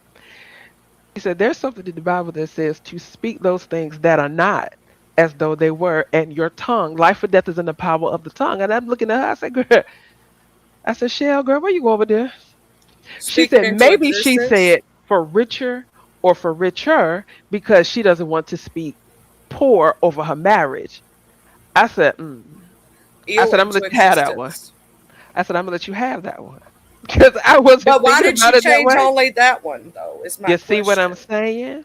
Because if you want to speak all into existence, you're gonna leave out the poor, you're gonna leave out the illness, you're gonna leave out the worst. You know what I'm saying? If you don't want to speak badness, you're gonna leave all those out. But what you're saying when you repeat those vows is that no matter what we go through, whether we on top or we on the bottom, we gonna be Hmm. together because we made this holy Absolutely. matrimony with God and we made this Okay. promise to Him. Absolutely. Absolutely. Now, Joan, I think this who that. Yep, Joan said, I was taught it hurts in religion. Why marry an atheist and you're a believer? See, sometimes you can. Ooh. Here's the thing. It depends. I will say this. It depends on the Mm-hmm. situation, because every situation is different. Sometimes that atheist is really searching, right? And he sees the True. goodness and the godliness in that woman, and it helps lead him back. Now, sometimes that can do the total opposite, and it can Yes. lead her away, or it can lead both of them astray. You see what I'm saying? So it depends because every situation is different, just like every relationship is different. Sometimes it is God puts that person in that person's life to lead them to Him. Sometimes He puts them in there to be a test for you to see if you'll walk astray. Right. No, definitely. And I hope Envy doesn't mind me using this as a reference, right? Um, Believe it or not, Envy and I have a lot of religious conversations. Um, he grew up Catholic, right? Don't that So sound like me? but here's the thing about this, and this is to Joan, who's that? Joan Robinson. This is to her comment, right? We have a lot of religion talk, and I like to pick his brain about things that goes on in the Catholic Church, like how was he raised and things of that nature. Do you know? And as a matter of fact, I've told this story before on YouTube. So, um, do you know that after one of our conversations, he said, "You know what I'm going to do?" I said, "What?" He said, "I'm going to go and buy a King James Version Bible." He said, "Because when we have these conversations, I want to be knowledgeable and I want to be able to follow what you're saying." Do you know how much that meant to me? That meant a lot. That meant a lot. And then because for him to be Catholic, and then for him to want to be able to kind of follow what it is that I'm talking about when I give my reference points, to me that said a lot. That said a lot. So why marry an atheist and you're a believer? Atheists, That I have to kind of agree with Charlie because the few atheists that I knew, um, and I had a conversation with them, I was like, hey, why are you this way? And all of their answers were the same. We were just searching for something. We knew something was out there, but we just didn't know where to look, where to go, or whatever the case may be. So I definitely agree with that. Now, to give biblical context to Joan's comment, I want to say, oh, I feel like I'm about to get this wrong. I really, really do. But there's somewhere, there's some scripture in the Bible that talks about how wives should submit themselves to their husbands as unto Christ. Now, maybe that could be the reason why. But the older I get, the more I realize if you're submitting yourself to a higher power, that means you are recognizing that there is a lordship, there is a God that you submit yourself to, right? So if you're an atheist, that means you're really not believing in God or a higher power or a higher being. I really think sometimes that religion is all about submission and submitting your will to a higher power. Hopefully that made sense. Hold on. Yes, because you have to, because you either draw them or they draw you. See, now that's something my grandmama and them used to say. Jesus. Jesus. Let's see. Why the Dallas Cow- why the Dallas Cowboy fan attack me in my DM again? Can you tell them chill out before the Chicago Bears? What? Just convert yourself over to become a Dallas Cowboy fan. Plain and simple. It's that easy. It's that easy. There you go. Thank you. Whatsoever a man thinketh, so is he. Thank you so much. I was really trying to figure out where that scripture was. What you speak from the mouth comes from you out of the abundance of the heart. The mouth speaks. That's why sometimes when you arguing with people, especially uh in the words of Mary J. Blige, if a lover or a secretary working every day of the week, baby, in an argument, listen to what they're saying. Because sometimes the matters of the heart is really coming out because you're mad. So I definitely agree with that. Thank you so much. Thank you for that scripture. Let me see. Hey, Noble, I'm still waiting for you to post that link on my community wall so I can review that book. Thank you. Communication can be an issue and not communication can be an issue and not money. I can agree with that. I can agree with down moment equals faith. I'm loving these comments. Yes, that moment does equal faith. Charlie, big man said check your DMs. I did. He said Okay. that a while ago. Girl, you so behind. I Girl, you need to told you. catch up. Now, Jones said, I'm learning daily. People don't read the word and they will make it fix their situation, trying to change the word of God. Hey, hey, hey, hey, hey, hey. Listen, and I said this not too long ago. I said it's amazing to me how people can pull out scriptures that kind of I don't want to say exonerate, but kind of approves their actions, whether it's good or bad, happy or sad. But we never point to the scriptures or pull out the scriptures that talk about to the things that we struggle with. We never pull out the scriptures that rebukes us for the things that we're doing. And Case in point, child, we need to I rebuke cussed my best ourselves friend sometimes. out one day so bad. When I tell you I cussed my best friend out so bad, I was making up cuss words. And she said, "Oh my God, you're cussing at me." I said, "Well, the Bible says, curse them that curse you." I took that scripture completely out of context. I know what that scripture was really talking about, but at the moment, it just felt good because it made me feel good. So we have to stop doing that. We do. Because every time I seem to open up my Bible, I always land on the scripture that's popping my hand about doing something I shouldn't have done. And I just be like, oh, okay, all right. But then God knows us. He made us. He know we gonna do it again. That's the crazy part. I be Them telling vows go Jesus two to look ways. They do. away. Go ahead, Charlie. I'm sorry. I be telling Jesus to look away when I'm in my messy mode. I'm like, Jesus, don't look at me right now. I'm not being Hey, godly or Global. holy right now. They just don't Exactly. look. Don't look, Jesus. Ex- Please don't look like, cause Lord, Lord, He's I'm my gonna make homie. a We mess talk up. all the time, okay? I thank him every day for waking up, for breathing. See, some people forget gratefulness to God. They just only call on him when they need something. No, baby, you're supposed to be talking to him like that's your best friend. Like you know what I'm saying? Let go and let God. When they say that, that Yeah, means you talk to him about everything. He knows all of it, but he knows it anyway because he knows your heart, right? exactly, He already has your book of life written. Your book of life exactly. is up He there. knew us before we were even conceived. He knows the plan for our life down to the very moment where he gonna be like, all right, now you're doing too much. All right, your work on earth is done. Come Sit your on, butt down. Come on. come on, come on, He come got to on. sit us down sometimes too because we hard headed Yeah, and we don't listen. listen. Okay. My mom used to always tell me, all right, you keep on cutting up.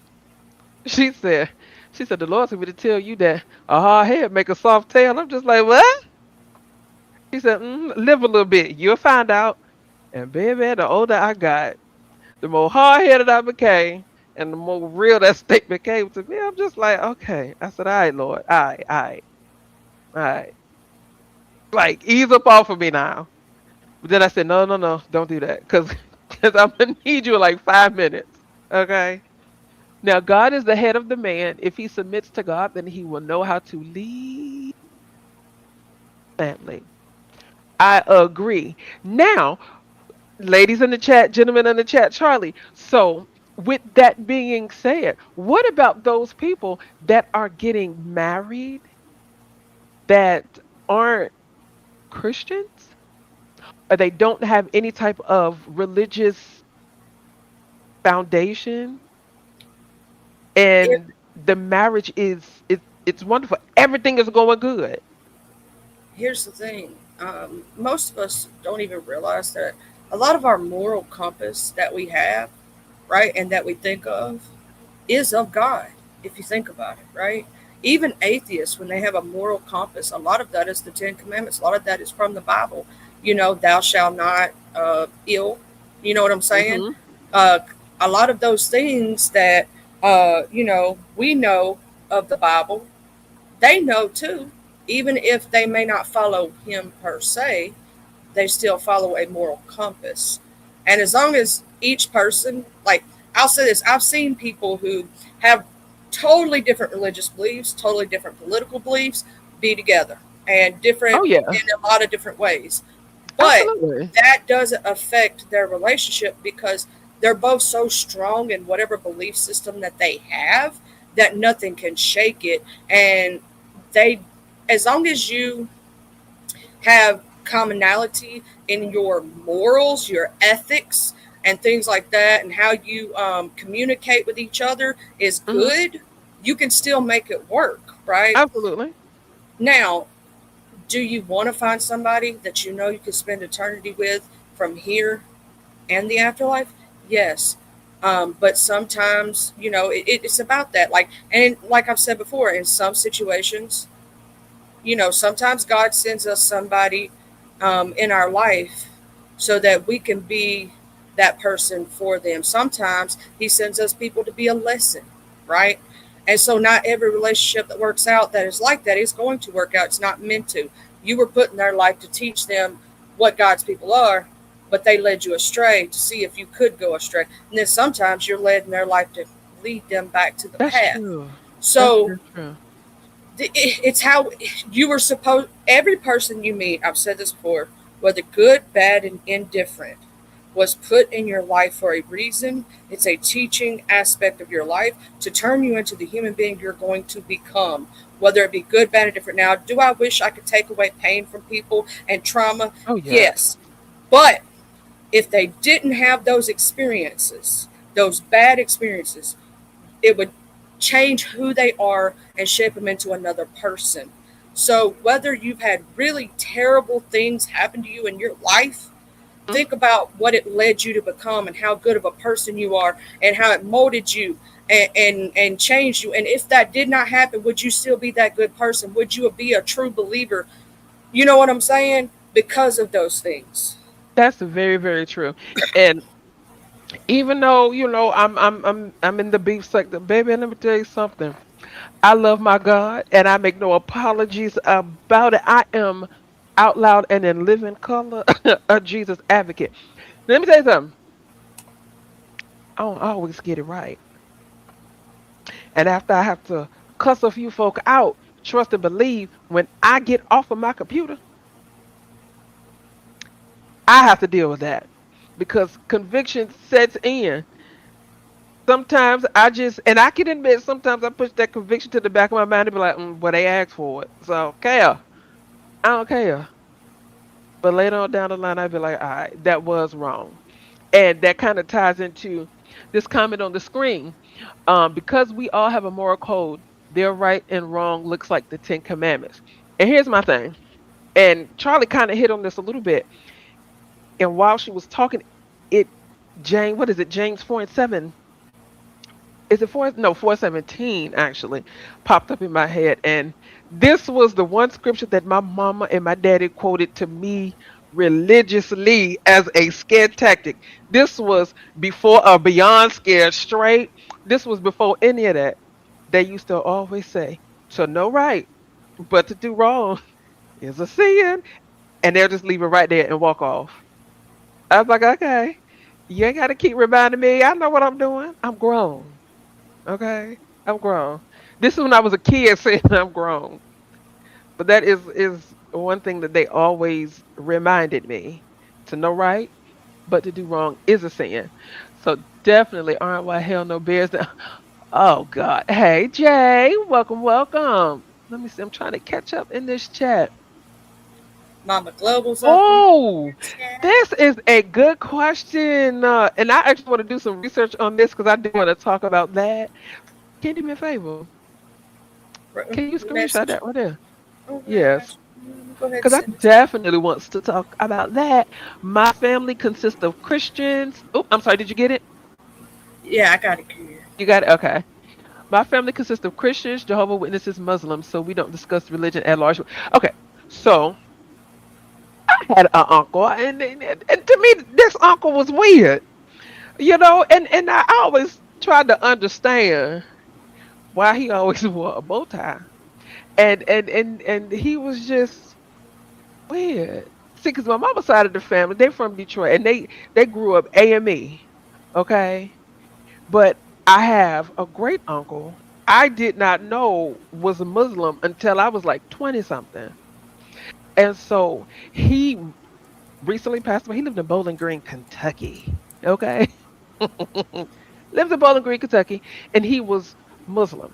And it wasn't until he recently passed away that I found out a little bit more about thank you, boy, I got it. That I found out a little bit more about Muslims and how they handle when somebody passes. And first and foremost, I did not know that their practice is to bury somebody within 3 days because they don't use embalming fluid. I said, oh, okay. And so then in my mind, I'm thinking, okay, so what are y'all gonna do? Because I literally, when I tell you my family is abroad, that's what I mean. We have folks flying in from Ghana for my uncle's funeral, Paris. I got somebody in Alaska, Japan. I got family in Istanbul, all over the country, and they had to they couldn't make it here in 3 days, Girl, so I they just had put a the funny body on thought. ice. They put the body on ice, and so I'm You like, know, okay, cool. And they wanted me to come and sing for the service. I said, oh, okay. I said, but hold on, I'm texting one of my other good friends. I said, well, what do I sing for a Muslim service? And he said, I don't know what to tell you on this one. And so then we got correspondence from the mosque over wherever he was worshiping at that we are the women.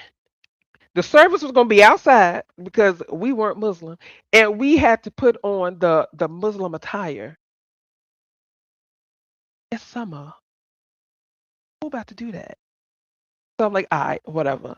So I'm thinking, okay, so who's gonna, go with the body? Women were not allowed in there, and they could only be 3 men in the back. I said, oh, okay. Needless to say, honey, I ain't go. Cause I know I'm not about to be wrapped up in swaddling clothes in the heat. I say, could somebody go live on social media or something? I don't even know what to sing for this. I had no idea that that's how that was their practice in the Muslim faith. Now I was intrigued because I started looking up other stuff, and I'm like, oh, okay. Why for non-believers? Oh, hold on. I want to get to this one first. My brothers want a Muslim funeral. His wishes will be honored. I totally understand that. Totally get that. I really had no idea that's their practice. And I said, okay, because I have a few Muslim friends, so now I know what to expect should that time come for them. Now, this person said, RNY for non-believers, I deal with what we agree on, a moral code.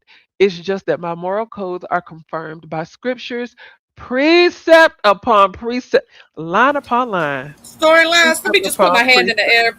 She, Preach, storylines. Preach, baby. ooh, listen, listen. This She make. I comment, got the church hands up right now for storylines. I don't know if okay? storylines know it, but Listen, after that comment, all I can hear storylines is saying is now if you have faith in the word that was delivered today, honey, just sow a seed. I don't know what I'm just so church and that is ingratiated in my head. That after a good sermon or a good word like that, they ask for offering. So, but you're absolutely 100% correct. It's all about moral code, which is why I asked, can two people that are from two different religious backgrounds, can they actually be equally yoked solely based on a moral code? And I if believe they so, can. how does that look when it comes to submission and leadership? Because here's the thing, I'm gonna tell you this. My dad did believe, but he didn't go to church every Sunday. My mama did. Okay. Okay, so my dad didn't believe in secular churches because he had a really bad experience. You know what I'm saying? Didn't shake his faith in God. He still had his faith in God. He just didn't believe in going to that church house because a lot of them, in his mind, are hypocrites. And he don't want to be led by false prophets before they are many, right? So he would rather have his relationship with Absolutely. God personal. Now, my mama, on the other hand, she believed having us in church every Sunday, baby. I never missed a Sunday school. I was in the choir, all the stuff. My mama didn't believe, she believed you got to go in there. And Yeah. but they made it work for themselves. But even a believer and a non believer, right? As long as their, like I said, their morals, their ethics, all these things line up, like the main big parts of your life line up. Yes. Because here's the thing, you're going to be opposites on some things. And that's actually a Absolutely. good thing because let's say you're a hothead, he's a cool, calm, collected. He can keep you Mhm. cool, calm, collected. Because that's what me and my husband, he the cool, he the calm, he the collected, he's the quiet one, right? He don't talk a lot. I do all that. I'm the hothead. I'm the big boisterous one when I walk in a room. You know what I'm saying? But he's the yin to my yang when it comes to that. Mhm. Like I can tell you how to go inside that car and fix everything about it, but I can't tell you what year model, all that other stuff. But he can tell you that, right? Right. And so, you know, as long as they don't try to change you and mess with your conviction, if they ever try to mess with your conviction, that's when it's a problem, right? As long I as they agree. know that your relationship with God is that important to you and don't try to diminish that, then y'all can work out. But if they so much as try to lead you from God, walk away from that, baby. Don't even play it because it ain't worth your soul. I definitely can agree with that. Okay. And I grew up apostolic all my life. And my mom, Jesus Christ. I grew up with the type of apostolic where we took homework to church because we would be in church all night, especially on a Wednesday for Bible study. All night. Just take the homework to the church, honey. We all be back there on our knees in the pew doing our homework. And my mom was praise and worship leader, choir leader, kitchen committee, president of the usher board. And she just had her hands in so many pots. So I remember the days coming up in church, and oh, especially on a Sunday, and we had two services. But I One would day look and at my night. mom, Hmm. and she'll just grab her car keys, and she'll dang. I already knew what time that was.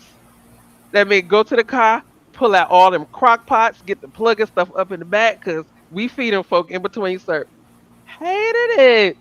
Or in between services, they would all come to our house and just hang out and eat, and Then then y'all go had to right go back to back church. to church for the night Yeah. service. Oh God. And them night services was night services. I would get out and oh, this was oh, I'm really about to tell my age. This was when you bringing back my PK days. Listen, Sunday night once you got out of church and on the ride home. This was when the Left Behind series would come on the Ooh, radio, girl, and I then love that. after that, Adventures in Odyssey would come on the radio after that. Oh, I just told how old I I am. read all the Listen. books. I read. We telling our ages. We don't care. Because I'm about a couple weeks older than you, so Exactly. we gonna steal that 39th year. But You I ain't love what joking. series? Left Behind. Left Behind scared the pure crap out of me. It So much didn't me. so, I grew up. Ooh, okay. PK You know days. why it didn't Do y'all scare me? remember back? Y'all remember back in the day, especially you, Global Empire. Did your church ever have a church play? And don't let the front of the church have two entrances or two side doors. And they did these plays about heaven and hell. One entry door was heaven, the other And the entry other door was was hell. hell. Baby, and every year I always ended up being casted for the one going to hell. Like what? I hated it. And that Left Behind series. Listen, when I first started to fly, oh God, I used to be so scared because I'm just like, oh my God, and Left Behind. Those people that was on the plane, somebody with the sleep woke up, all they saw was piles of clothes, and I'm just like, okay, I I'm don't with know what to do. storylines. But have y'all noticed, not to go too far off basis, have y'all noticed that they slowly tried to bring back Left Behind in a recent series called Manifest? Hmm. Yep. Baby, that thing scared me so bad, but I was intrigued because anything that has to do with scriptures, I'm all in. How episode one, the day in the airport quoting some a scripture in the book of Romans, I said, oh, well, what is this? And then I kept watching it. I said, "Oh, this is a more modern version of Left Behind." Y'all ain't about to scare me like this. Absolutely not. I just I'm knew with I hated story. wearing dresses for Sunday services. My See, I'm with uncle storylines. My Hmm. uncle in Michigan used to call them frocks. Oh, he used to call my mama, "Why you got my nieces in these frocks in the summertime?" I'm sorry, man, cut you off, Charlie. Oh no, I hate dresses. I am not a dress person. And when I went to the Pentecostal, in the Pentecostal, you gotta wear skirts. Yeah. There is no pants for women because Pentecostal. If you don't know, and let's say you're Mhm. not a Pentecostal, never grew up Pentecostal, they believe that women should not wear men's clothing. And And that's in Deuteronomy 22, yeah, somewhere up in there. and A woman should not wear things that pertain to a man. Oh, but my question about that, and the older I get, and I'd be like, so what about the other way around? Okay. But well, that's a whole other topic for another day. they also believe that reason they don't cut their hair. If y'all want to know why, a woman's head Mhm. is her glory. So Absolutely. that's why they think that. And that some women actually cover their hair in Pentecostal faith. And They this wore also doilies. goes to and this also goes to we were just talking about them earlier, me and my husband, the Amish women, Jewish. There's Yes. the reason that they wear, even Muslims wear the hair garb that you see is to cover their head because only their husband shall look upon their beauty. That is Yep. literally in the book. Yep. That is a Absolutely. woman's glory, and only her husband shall look upon it. That's what it says in the good book, y'all. I ain't joking. Listen, that I mean, it's there. Like, whew, that's no shade. It's in there, and it does say, and and and I've heard somebody also mention, uh, the Bible speaks against having braids in your hair. No, it doesn't. No, it don't.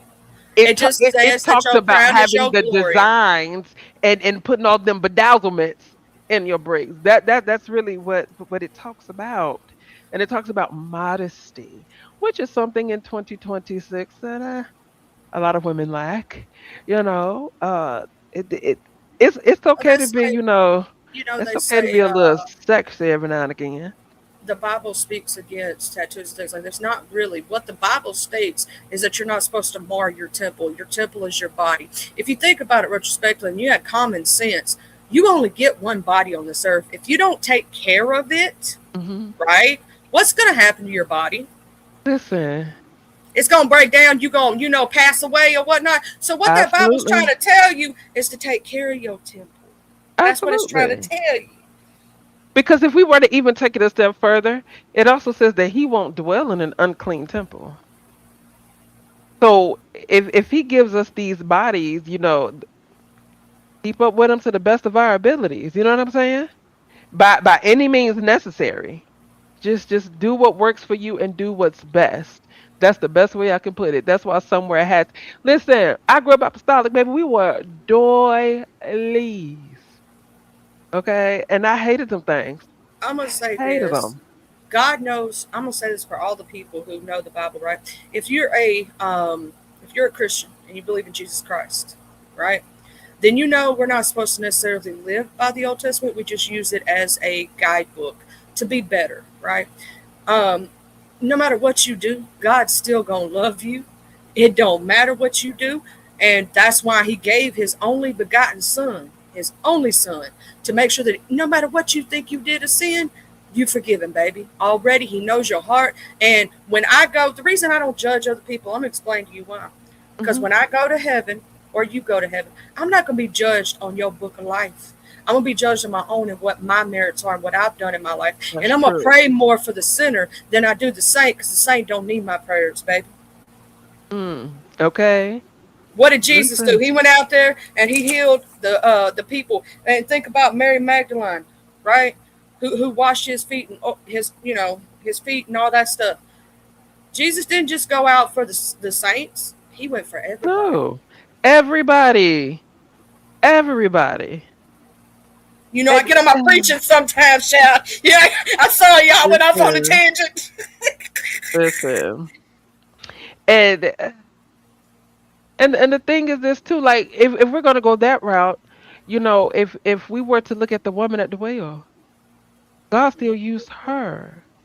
But Yes, you he know what did. her problem was? Ooh wee. Tell him.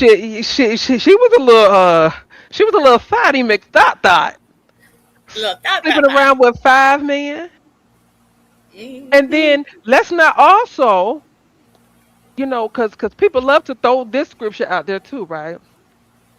Oh, he that is without sin, let him cast the first stone. But they don't never talk about context about why that scripture was even said and what it's about.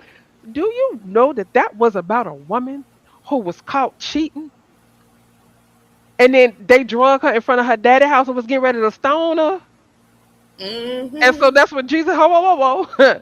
Such were some of you. Only thing is y'all ain't get caught. So honey, he that ain't got no sin, honey. If you perfect, go ahead and throw this stone. I dare you. I And dare ain't you. none of us. It says it in the book. We are born into sin. You have to go to God for Listen. forgiveness, to Jesus. See, you're not supposed to put none of the house. You know it's God and it's Jesus, right?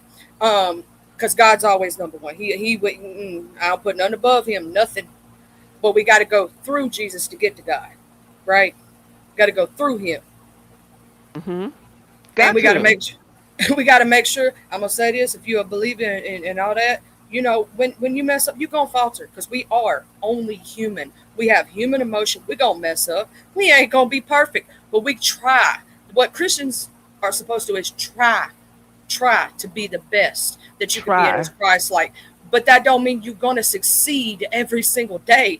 You're gonna fall, you're gonna falter. That's why you take it to God. That's why it says you're supposed to lean on Him when you having these moments, and talk to Jesus like He's your homie. You know what I'm saying? See? Like, Jesus, I failed today. Jesus, you know what? I messed up today. I was a little messy, Jesus. I called somebody out their name. I knew I shouldn't have done that, Jesus. Okay. I apologize. And But then too, if we can even take it a step further. Woo! See, This is how I know some people just don't read the Bible because if you really read it, eh, the Bible gets good, okay? Because It's messy. I love the it's Bible. messy. Oh God, the Bible is messy because like let's look at King David. Woo, child. Baby, do you know King David slept with Bathsheba, who was the wife of Uriah? Now, mind you, Uriah was one of King David's soldiers. You know you're not supposed to covet thy neighbor's wife either.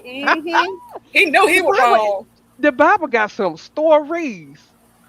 Sometimes you just gotta open it up and read it. You And know I'll what? be reading these stories. I'm like, oh yeah, I was nasty back then.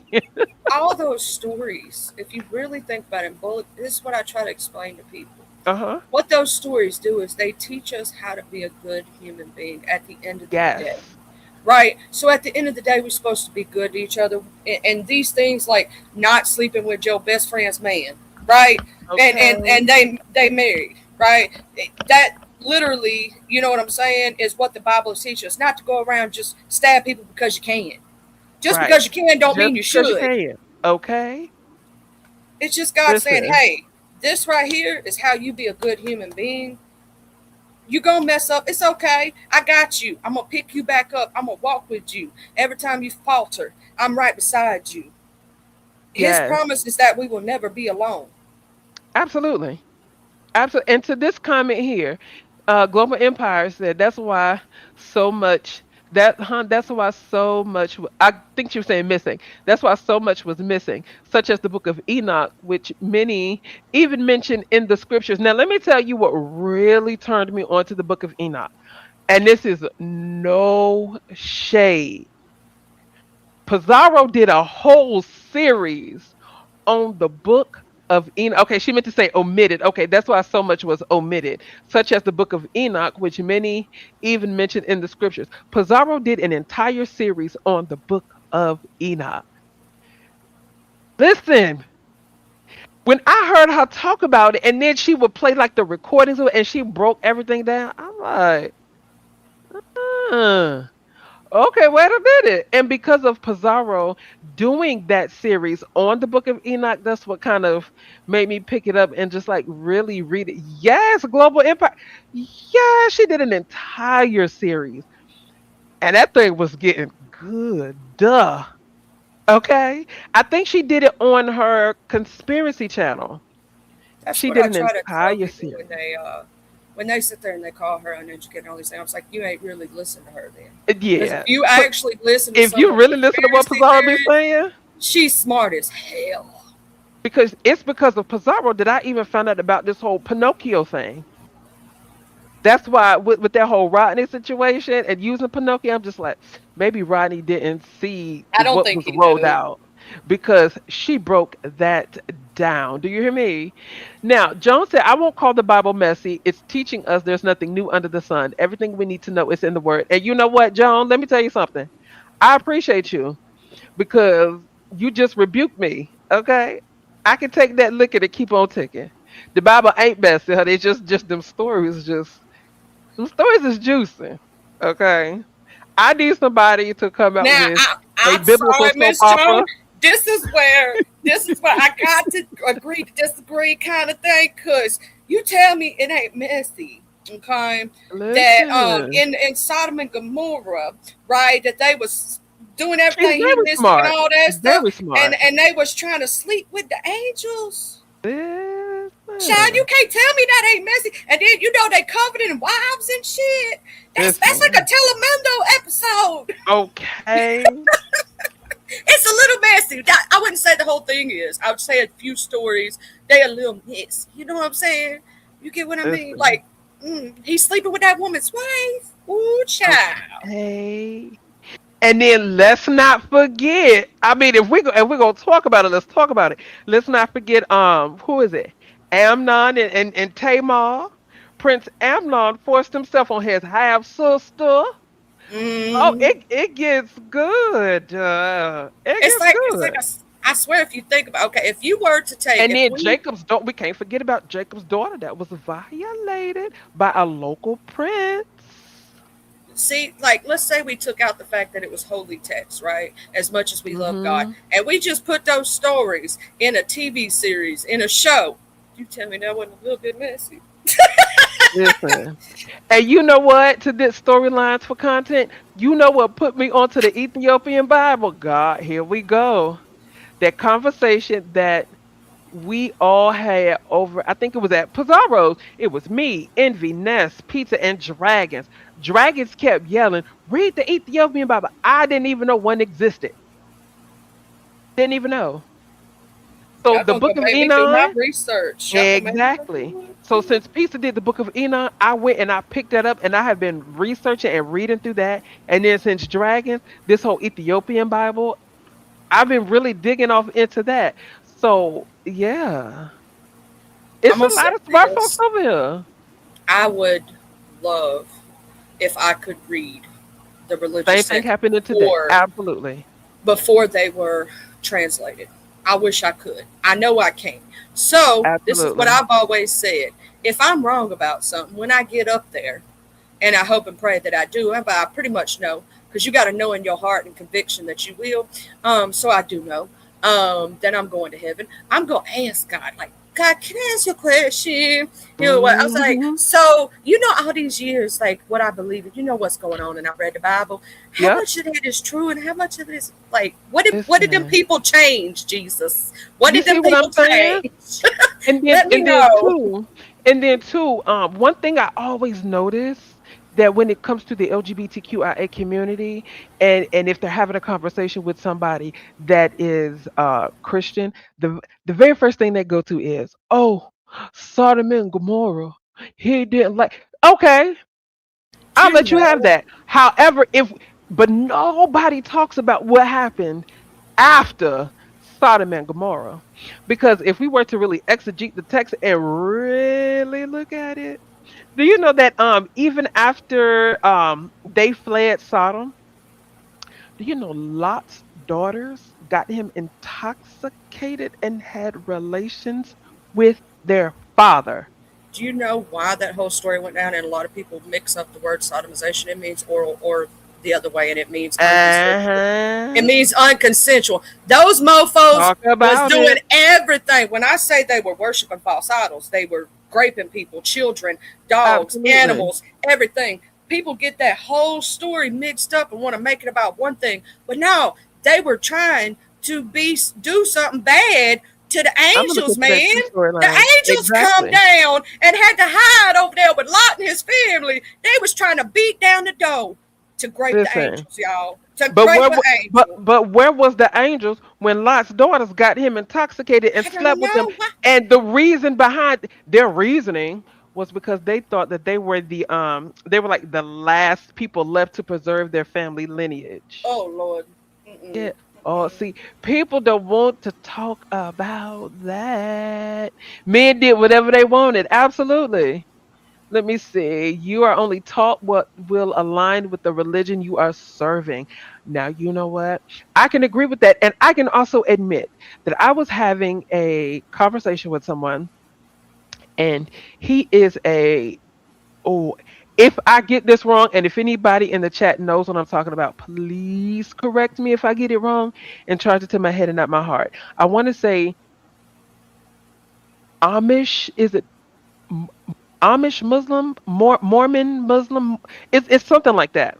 But we were having a conversation, and I threw out a scripture to him, and he went and opened up his Bible. I think they read the Quran, and the Quran pretty much said the exact same thing, just using different words. So I'm like, so are all of these Bibles out here pretty much saying the same thing, but it's just tailor made for that specific The religion? difference. There is a difference.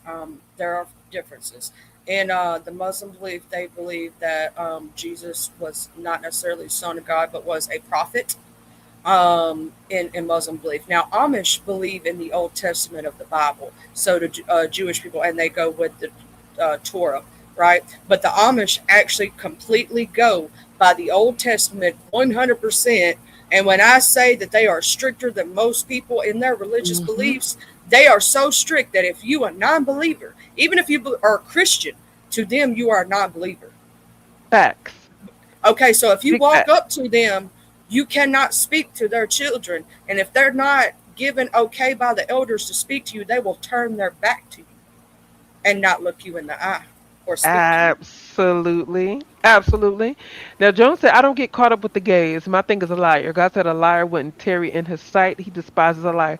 Now, I definitely agree with that, and that is what he said. I'd say this: Absolutely. I can't stand a liar.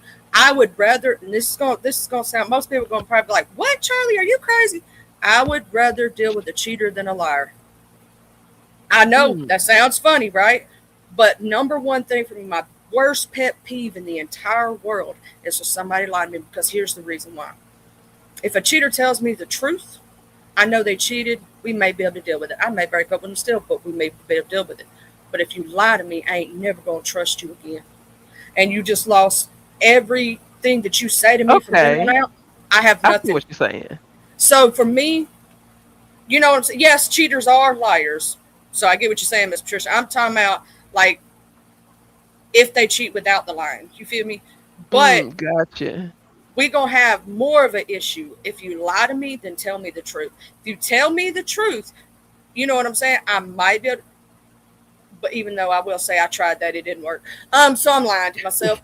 But lying is number one for me. Lying is number one pet peeve, and that's I cannot stand a liar because I've lost all respect for you. I cannot believe anything that you say, and I agree too down there with the thief. I can't stand a thief. Oh, God, I can't stand a Another thing, thief. ain't that on the Jesus same Christ. level as Just lying? Because now you ask. can't trust them because they stole. You can't trust them. Golly. Now, y'all, please forgive me in this chat because I'm getting ready to say something that's so stupid. When y'all were talking about Kush in this chat, for some reason, I thought you all were referring to marijuana. Whew! Until I read this statement right here, I said, "Oh, they talk about." Oh God, yeah. That's how I know it's time for me to wrap this up. Because honey, now I'm just looking like Did I y'all hear what talking she about just weed. said? Look at Patricia laughing. Listen, that's why I said y'all forgive me. Jesus. I But you really know, thought that's here's the what y'all thing was about, talking about. can I say this? A lot of people will tell people that marijuana is bad. Anything in excess is bad. I don't care whether it's Absolutely. tobacco, I don't care if it's alcohol, even if She it's legal tied. or not legal. God said to use all seed bearing plants, and sometimes it can be for medical purposes, right? And you're not using it in excess. When you start taking anything of this earth and putting it above God, that's when it's a problem. If you're using it to better your life, that's what God put it here for, to True. better your life. He That gave is it to true. you. He made it. That He is made true. everything of this earth. If It's you a believe in plant. God, He made everything. He the great creator. He did everything, child. He made the stars, the moon, the sun.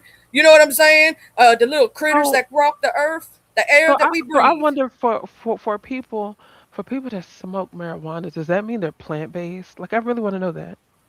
I'm If really you about to think Google this. I'm about to Google it this. technically is, if you think about it, because it is a plant that is naturally grown. Now, people do put other stuff on it. You get what I'm saying, or mess around with it, or do whatever they do to it. But the plant itself is grown from the ground, and it is, the coca plant that makes the bad Mm-hmm. thing cocaine. The coca plant itself is actually a natural analgesic, right? So it can actually Really? help, like during surgeries, you would chew like one little, and you're not going to get the effects of the cane, right? Because they have to transform the coca plant to that, right? So it's there's additives, there's things put, and there's all this, right? It has to be dried, all these other things to turn it into that. Mm-hmm. But the actual plant, do you know that animals will actually chew that when they're in pain, when they're having problems, and it actually helps them because it has medicinal properties. It's just that Mm-hmm. people have turned it into something that is chemical and that will make you addicted. Hmm. So I think medically, this is just a medical thing that I'm going to say. Medically, the medical society needs to research the natural plant and what it has to offer because it could help people who have severe pain problems and get it. Because to me, these opioids are worse, right? Oh To yes. me, some of these other things that are given is worse because it affects your body in different ways. So I think that more naturalist approach and things need to be looked into that we already have here for us, that God gave us. You know, they say bark. I forget which bark it is. Do y'all remember in chat which bark it is on one of the trees? That's a natural. It's a natural pain medication. If you boil it down into a tea, I cannot, for the life of me, remember if it's birch bark or willow. It's one of the two. It's one of the barks off the It's tree. white willow bark. White willow bark is a natural pain medication. We need to start looking at these natural remedies that God gave us. He gave them for a Listen, reason. absolutely. See, this is why I can't have certain conversations. See, because I'm over here. I pull up Google. I asked Google. I said, "Hey," I said, if I smoke marijuana, does that mean I'm plant based?" It said no, but then it gave me this link. It gave me this link to these Bible verses. So it says Genesis 1:29, and God said, "Behold, I have given you every herb bearing seed which is upon the face of all the earth, and every tree in the which is the fruit of the tree yielding seed.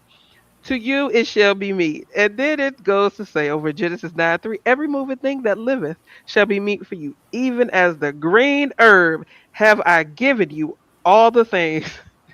And but somebody's trying to use that against it. I'm like, that speaks for it. Are you Woo! like Google?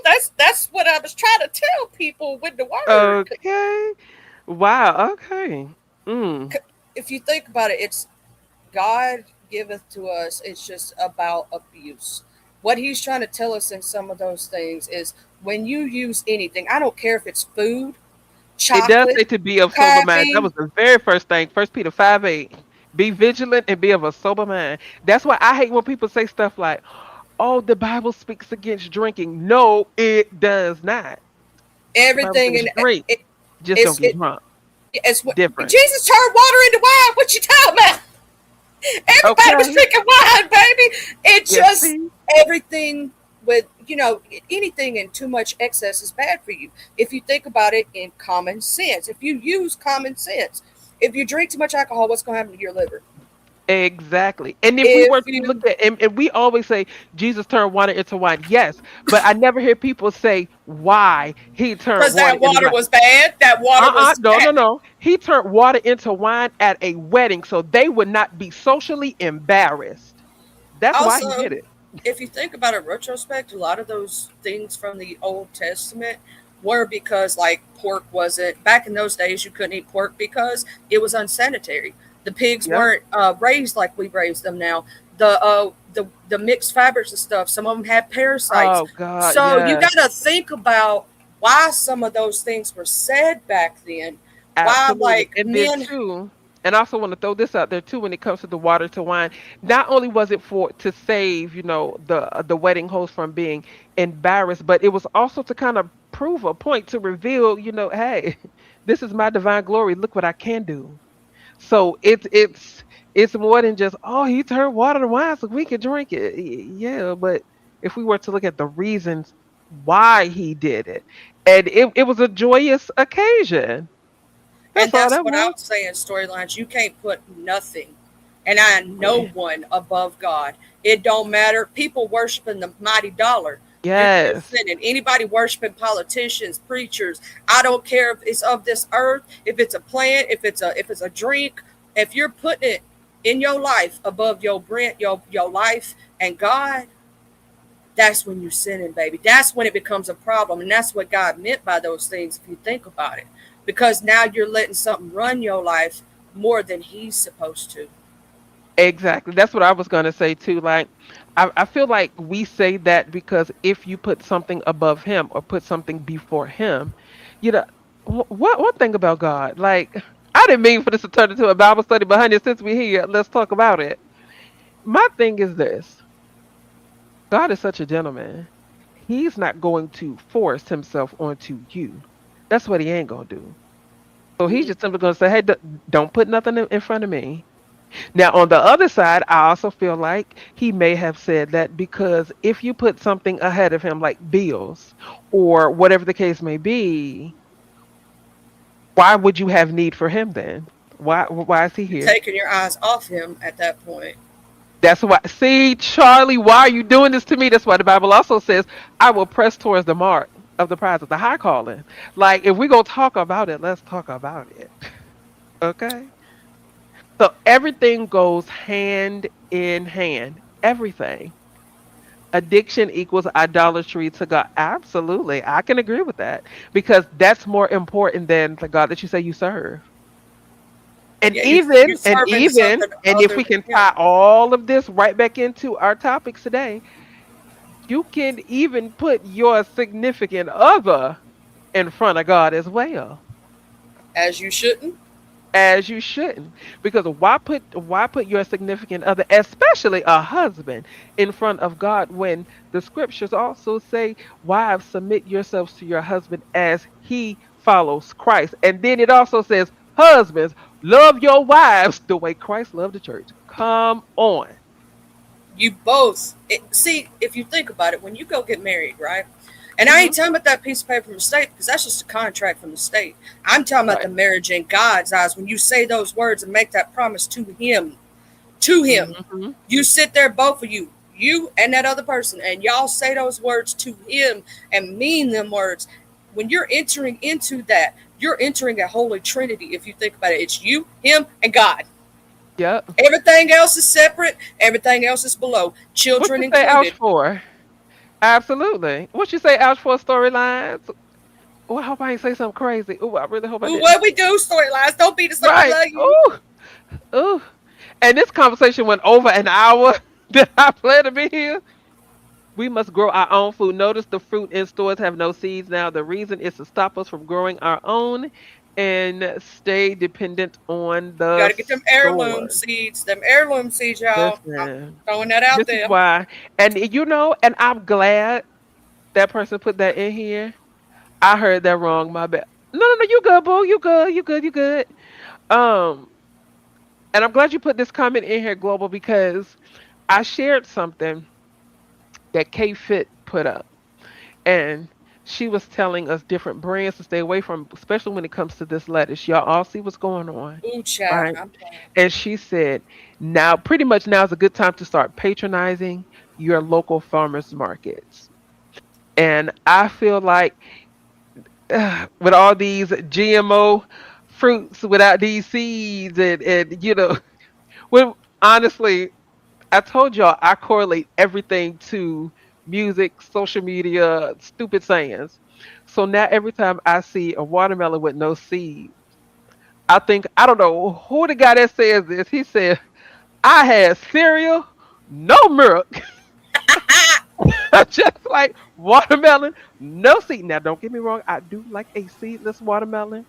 Oh, my husband just Okay. tried him a yellow meter for the first time the other day. He didn't know they had yellow meter. Yes, they got yellow watermelons, blue watermelons. They got the black diamond watermelons. Listen. Child, there's so many different versions. The only reason I can't do a regular red meter, I'm gonna tell you what had happened to me, and the reason I don't eat watermelon much anymore. Hmm. So we were growing them one year ourselves, and we grew so many that we was eating watermelon all the time, and I got sick. Hold It on. was If I hot. have any other moderators in here, can y'all drop Global Empire's link? And see what had happened was a retrospect. Now I can't, like, I have to want it, if that makes sense. And Hmm. I would rather like, I don't know if any of y'all have ever gotten sick off of eating something. Like, I can't hardly look at those little huggy Kool-Aids no more. Oh no, I can't do that thing. Mm-mm, the nasty. Because see, as a kid, I got hot one day and I guzzled it, and see what had happened was in retrospect, wow, so I can't look at See? it the same no more. It's the same thing with the watermelon. It was one summer when I was about 9, 10 years old, and we ate watermelon. When I say every single day from April all the way to wintertime, I am not joking with you. We was eating watermelon every day. And I thought it was amazing at first until I ate too much and I got sick. And Listen. I can't look at it the same. I did too much. I love watermelon too. Like I can eat watermelon every day. Yeah, every day. Which technically, I mean, I do. I eat watermelon every single day. I told you I got Yeah. three big old watermelons sitting on my counter that I'm gonna go ahead and cut on up because I just love watermelon. And Like if you especially think for those about it, days where I don't want to eat, it's good for watermelon you. is very satiating to me. The reason it's associated is because you think about watermelon, right? What Uh does your huh. body need most? And it needs hydration, Water. especially in the heat. It needs the water. Yep. And you know how juicy a watermelon is, so you're getting that hydration. Absolutely. Hmm. Absolutely. Here is the link for Global Empire. Y'all, please go sub to her if y'all aren't already. If y'all aren't I love already. me some Mama Global, and I'm gonna tell you something. That is one of the most blissful women I have Yes. ever met in my life. And Mama Global, shout out to you. I'm so glad you're doing well on your healing journey. I don't know if a lot of y'all know Yes. this, but she had surgery not too long ago. It was a very kind of like Mo Better. She Uh-huh. had a spinal surgery. Oh But she is doing goodness. so well, and I'm so glad because I knew her Exciting. faith was so strong that God was going to get her Absolutely. through it. I knew it. I Absolutely. spoke it into existence. She was going to do good, and she Okay. has. Yes, Global. I am so happy to hear that you had a successful surgery and everything is well. Global Empire is one of those people that I look to that, when I get sometimes when I get too far out of pocket, every now and again she'll be like, all She right gonna pull now, you back a little. She gonna all pull you right, back. come on back. You're going a But little I too far love when there. she get a little messy with us when she allows Ooh, herself. baby, I Woo! love it. Patricia. Patricia. I've I been putting it understand it's off too, scary. but I'm gonna I explain to understand. you why. Charlie, No, Patricia. no, I no. understand it's The one. scary, but y'all gotta get it done. Let me explain you why. The one that I Okay. would have to have is called fusion surgery. Oh, And I can't have that other one that is a little bit nicer. Fusion and the amount that I would have to have done, I have already have degenerative disc disease. So L2 and L5? Jesus Christ. yeah, yeah. Is it all the way down L2 to the L5? That's actually a large portion of your lower lumbar. A lot of people don't know that. Yes. That's from about mid back all the way to your tailbone. A lot of Jeez people don't know that. Louise. That's a big space. Mine, and I would have to have cervical on top of that. Um, the reason I won't is because you end up having to have everything fused at the end, and they say it hurts worse after than before. So that's why I won't have it. But if you get to a point, what they say about the surgery, if you get to a point where it's hard to walk, Hmm. or something like that's when you have the surgery. So you try to hold off until you can't hold off no more. You see what I'm saying? Yeah. And it's some people decide to have and they don't have any issues, but then other people, it's like a give or take for certain people. um Oh, she I've seen, documented it. I'm gonna have to go watch that process. yes, she documented the whole thing. Wow. That's, ooh, God bless you. The two lowest discs are smashed. I've been getting nerve blocks for 20 years. Now I will say if you're already having the neuropathy, Miss Patricia, you might want to look into that surgery. That's when it starts to become a need to, if that makes sense. If you get into where the legs ain't working no more, that's when it becomes a have to, if that makes sense. Like I know a lot of people. I'm only 38 right now. I know that eventually I am going to be looking at that surgery, right? Um, Possibility, but that's the way that surgery is. You try to keep from having to do it as that way that. But there comes a point sometimes when you have to, when the neuropathy or the legs Right. stop working and things like that. Like if it's a neck thing, if your arms stop working. See, what people don't know is I got bursitis in my neck and I got too messed up. I had a car Mm. wreck. Well, it wasn't a car wreck. It was a bus accident when I was 15. Okay. And I literally was stopped. We were stopped letting the kids off, and mine was the next stop. So I was moving in the bus. I hit the back of my neck on the back of the seats, ping pong between them, and I have a really bad back and neck because of it, and have had it since I was 15 years old. Wow. Um, which means over the years, when my son had surgery and I had to pick him up, he had to learn to rewalk again. I injured Hmm. myself more. Every time I did something when I was young to take care of my kid, I injured myself See? more.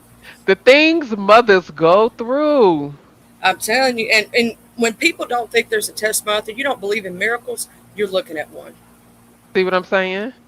I was supposed to die when I Oh, was 20 from liver failure. jeez Louise. Guess who's still and guess whose liver healed even though it's scarred up? What? Okay. God And is speaking good, of, ain't he? I got to talk to you about something too, Headed that I just found out. Nothing bad, but just something I got to work on. And I'm putting the link in this chat. This is to the conversation between Kitty Rose and Trip. Trip Fontaine about biblical leadership, submission, and stewardship. And that's going to be something else that I would love to talk about. But that's going to be a topic for another day. See, because you got Patricia saying stuff like this. I've had many surgeries. I had brain surgery. God is awesome. Listen, okay? What you're not going to do is you're not about to tear me up. You're And not Miss going to tear me Patricia, up. God's got you, baby. And I promise if you do have to go through that surgery, you are covered in the blood and you know he's going to be there every step of the way, holding your hand, guiding those doctors' hands, and make sure you come out the other side better than you were before. Absolutely. As I had, And see, you see, already see she a miracle. listen, She a miracle. Look at this being a miracle up in listen. chat. Most people don't make it through an aneurysm, baby, and you over here a miracle. Okay. Whew. They don't Miss believe there you Patricia. is. You still Miss living. Doctors Patricia. can't explain it. Nobody can say it, but God got you. Okay. And he brought you this far. He ain't gonna leave you. No man. He And ain't even gonna leave on you your because he worst said he day, wasn't. He said he wasn't gonna leave you. And one thing about God is I know is this. He is not a man that he should lie. Neither is he the son of man that he should repent. Honey, if he said it, he has to perform it. Period. Point blank. Now. The thing is, it's the waiting. It's the waiting for him to perform it. it is. It will, However, but it's on one his time, thing that not your I have time. exactly, it's on his time. And however, see, I want to go down this route, but the Bible says many are the afflictions of the righteous. Okay. He only puts it on his However, hardest soldiers. That's the thank you. hardest And battles. sometimes, in church they talk about, the thorn in this flesh. Sometimes the thorn in our sides does more it does more good than it does harm. Because sometimes Stops the bleeding a sometimes. thorn in your flesh, while it may seem uncomfortable, it also serves as a friendly reminder. Hey, you ain't perfect, but just know if I can still carry you through with this thorn in your flesh, anything is possible. See, now I ain't come up here to do all this preaching, so we're gonna go ahead and we're gonna wrap this up because I feel myself getting happy. Oh, I'm supposed to get to preach. You know me. You Listen, know me. Don't make I me. feel my, listen. He never promised that we wouldn't go through stuff. I mean, he never said for the rest of your Didn't life, he from the day that say? you're born until the day you're called home, you are going to be tipping through the tulips, Tommy. He never said that. Didn't he also Uh, say that he was the feet in the stand while he was holding you up while he see, was walking? y'all got me in tears. Y'all got me in tears too. You So thought this you was walking conversation alone, but you was being needed. picked up. Okay. And that reminds me, and I feel like every household had this, especially the black house. There was Just you saying. always saw a poem, the pair of feet in the sand poem. Uh-huh. We had that too. Everybody, everybody had that. Everybody had it. And the older I got, the more it makes Every sense to grandmama me. had a portrait of Jesus up on the And then, wall. and then they had the serenity prayer. Lord, help me accept the things that Hmm. I cannot change. And sometimes, oh, that prayer in itself, that line by itself. Sometimes I refuse to pray The that prayer 21, because I want to be able to change whatever I want to change. the 23rd Psalm. Mm-hmm. Hey, Yea, though I Dehan, walk through the valley of the shadow of death, I I shall will fear no fear no evil, evil. for thou art with me. Okay? Thy rod and thy staff, thy comfort me. Listen. See, and the thing about that, and this is going to be the thing about that is, yea, though I walk through the valley of the shadow of death. I will Number one, in fear no order evil. for something to be a shadow, that means it has to be dark. Okay? Mm-hmm. Because when something overshadows, that means something has overtaken, and you're in a dark space. In today's society, like these young folks say, you in a sunken place, right? Yea, though I walk through the valley of the shadow of death, I will fear no evil. Even then, he's still right there. He's right there. He's right with you. Even well, I almost cussed. Jesus Christ. It's stuff made stuff is not gonna always be sunlight, flowers. I'm running outside through a field of dandelions. Absolutely not. Sometimes you're gonna have to run through a field of hot coals with no shoes on. Oh, Guess can I what? say Just it know from the once you get to the beginning? other side, I it's just want gonna to be say all the right. whole 23rd Psalm right quick. Can I Yes, say it? ma'am. Go ahead. The Lord is my shepherd, I shall not want. He maketh me lie down in green pastures. He leadeth me beside still waters. He restoreth my soul. He leads me in the path of righteousness for his name's sake. Even though I walk through the valley of the shadow of death, I will fear no evil, for you are with me. Your rod and your staff, thy comfort me. You prepare a table before me in the presence of my enemies. You anoint my head with oil, and my cup overflows. Surely goodness and mercy shall follow And me follow all the me. days of my life, and I shall dwell in the Well house of in the the Lord house. forever. Woo! Listen, now y'all know I always correlate stuff with a song. And listen, I got to shout out T.S. Madison for this one. When you got to the point where you say he prepares the table in the presence of my enemies, I don't know if y'all if y'all follow T.S. Madison right when that whole Kaya and Michelle A.T. Alien Brown. Oh God, I hope this don't ruin the moment, but I'm gonna say it anyway. There was a song that T.S. Madison just randomly started singing, and it stuck with me. She said, my enemies. F y'all hoes, my enemies." If y'all have never heard this song, there's a song I don't called know why that Stubborn. came to me. Give us a song. Sing us a song, Charlie. There's a whole lot of demons in this room. They want it all and they don't want to share. There's a whole lot of demons in this room, and there's no one here but me. And I can't quite remember how to pray anymore. And I can't quite remember what to say anymore. If it turns out that I can't have my way anymore, how will I know which way to turn when I walk out the door?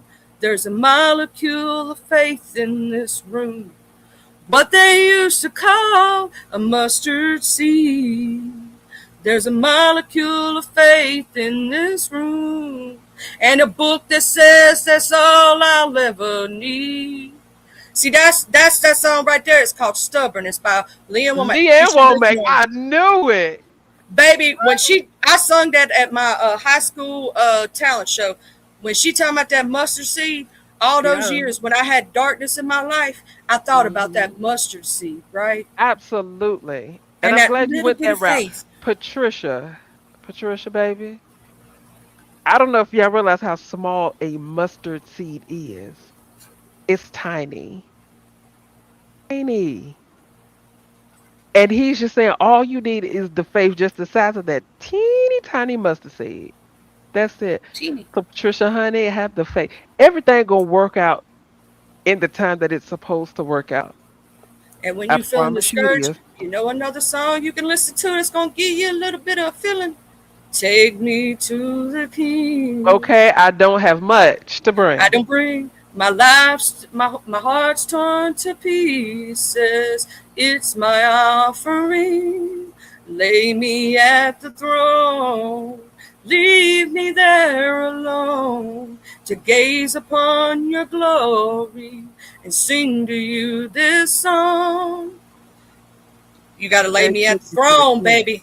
Listen, I don't have much to bring. That reminds me of the lady in the Bible who literally gave her last. I think in the Bible they call it a widow's mite. I think it was like two small little coins. Maybe they probably were about a penny or so. She gave her last. I ain't got much to bring, but Lord, here it is. I'm going Okay, to take tell me, you. and then the words of Mary J. Blige, how they take me as I am, Woo! or have nothing. Listen, okay, see now I'm getting silly, so I'm about to go I'm ahead gonna and tell write you, this on up. there's a song y'all should listen to. It's by a band called Alabama called "There Are Angels Among Us." If you've Oh, I know that never heard that song. song, you should listen to it. There Yes, are angels among us, sent yes. down to us from somewhere up above. They come to you and me in our darkest hour. to show us how to give, I haven't heard this teach song in us how to forever. live, and guide us with the light of love. You should listen to that Exactly. song, baby, because there are I have angels done every time. You just don't know it. every time, okay? That's why every time I pray, right? And I even told Envy this. I said, I cover him in prayer. And I cover a lot of people in prayer too. I said, but with him, my prayer is always, Lord, put a hedge of protection around him. Dispatch your angels, because your angels can get there quicker than I can. Lord, let your angels' wings wrap around, like I really, really pray for people in my life. Like seriously, I pray for them more than I pray for myself, and I feel like that's how we should be. So, honey, and Patricia said, I have done that, and it's come back tenfold. Listen, sometimes when you give of your last, that's what you call a sacrifice. Yes, Okay, and you and don't he has to expect honor that. anything in return. I'm gonna tell Yes, you, when I do a lot of the things that I do it with nothing of thought process in return. I've been at the absolutely. store and I saw this young man. He was a young man. When I say 18-year-old, just looked like he literally got thrown out of the system. Right? Didn't have a mom and daddy. Didn't have family. You know what I'm saying? He was digging in a trash can before begging or asking, trying Mm-hmm. to eat. And I didn't have much. I was po-po at the time. When I say po-po, Hmm. bitch was eating ramen noodles. But I tell you what, I had a few dollars left that I Listen, didn't need to put in my gas tank. And I went in that store, I got him some food, and I gave him the few dollars, see, knowing that I probably needed it in the next couple of days. But it didn't matter to me because I needed that young man to eat.